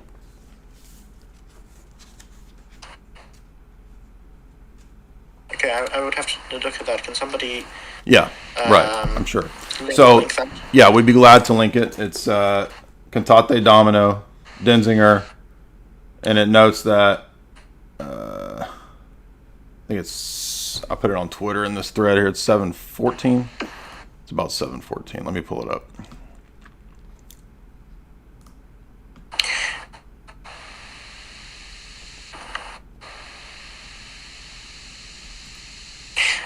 Okay, so I'm gonna read it to you. It says, this is Denzinger 7:14, and it says, yeah, I've read Denzinger. Well, you said you read Denzinger, but when you came in here and I asked you what it was, you didn't know what it was. So I'm not sure that you actually have, but you didn't apparently know about one of the most famous dogmatic pronouncements, which says that no one can attain to everlasting life.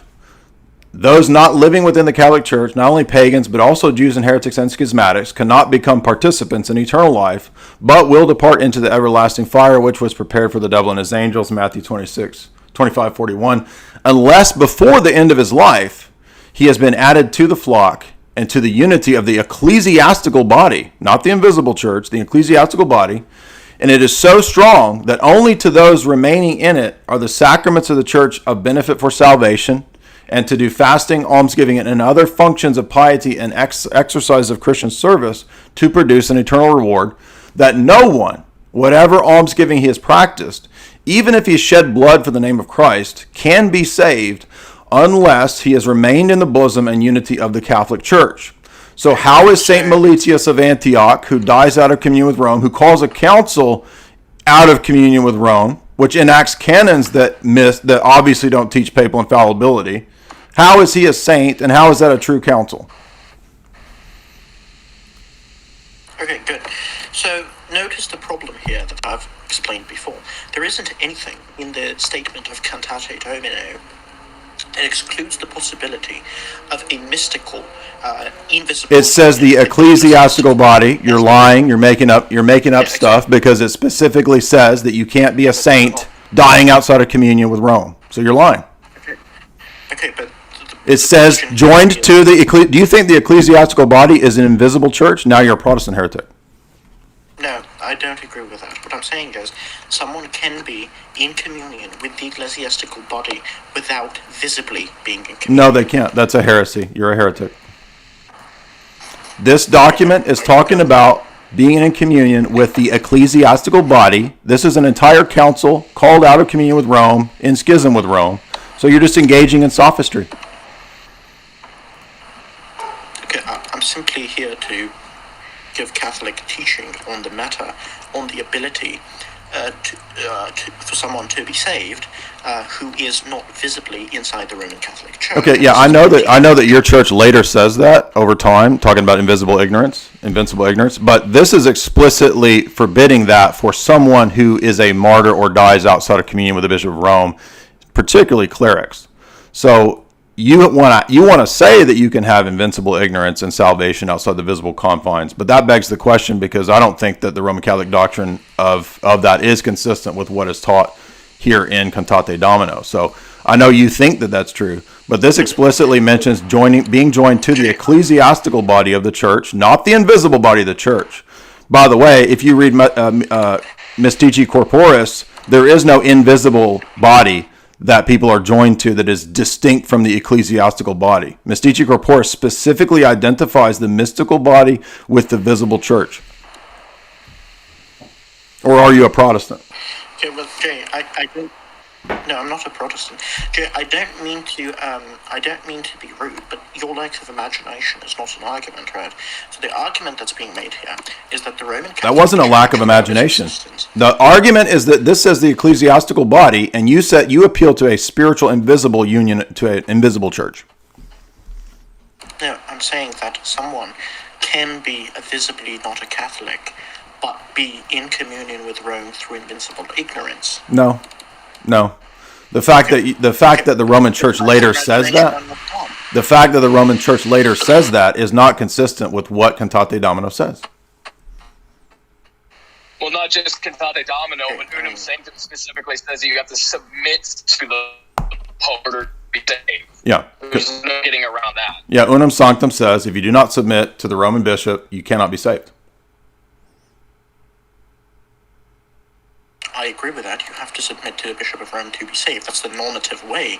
But that doesn't mean that there aren't other ways of salvation that are not normative. Yeah, actually it does, right? And I mean, so again, there can't be saints outside of the Roman Catholic Church, right? How if we need to, do you admit, so was Constantinople I, was it true before it was approved by Rome 200 years later?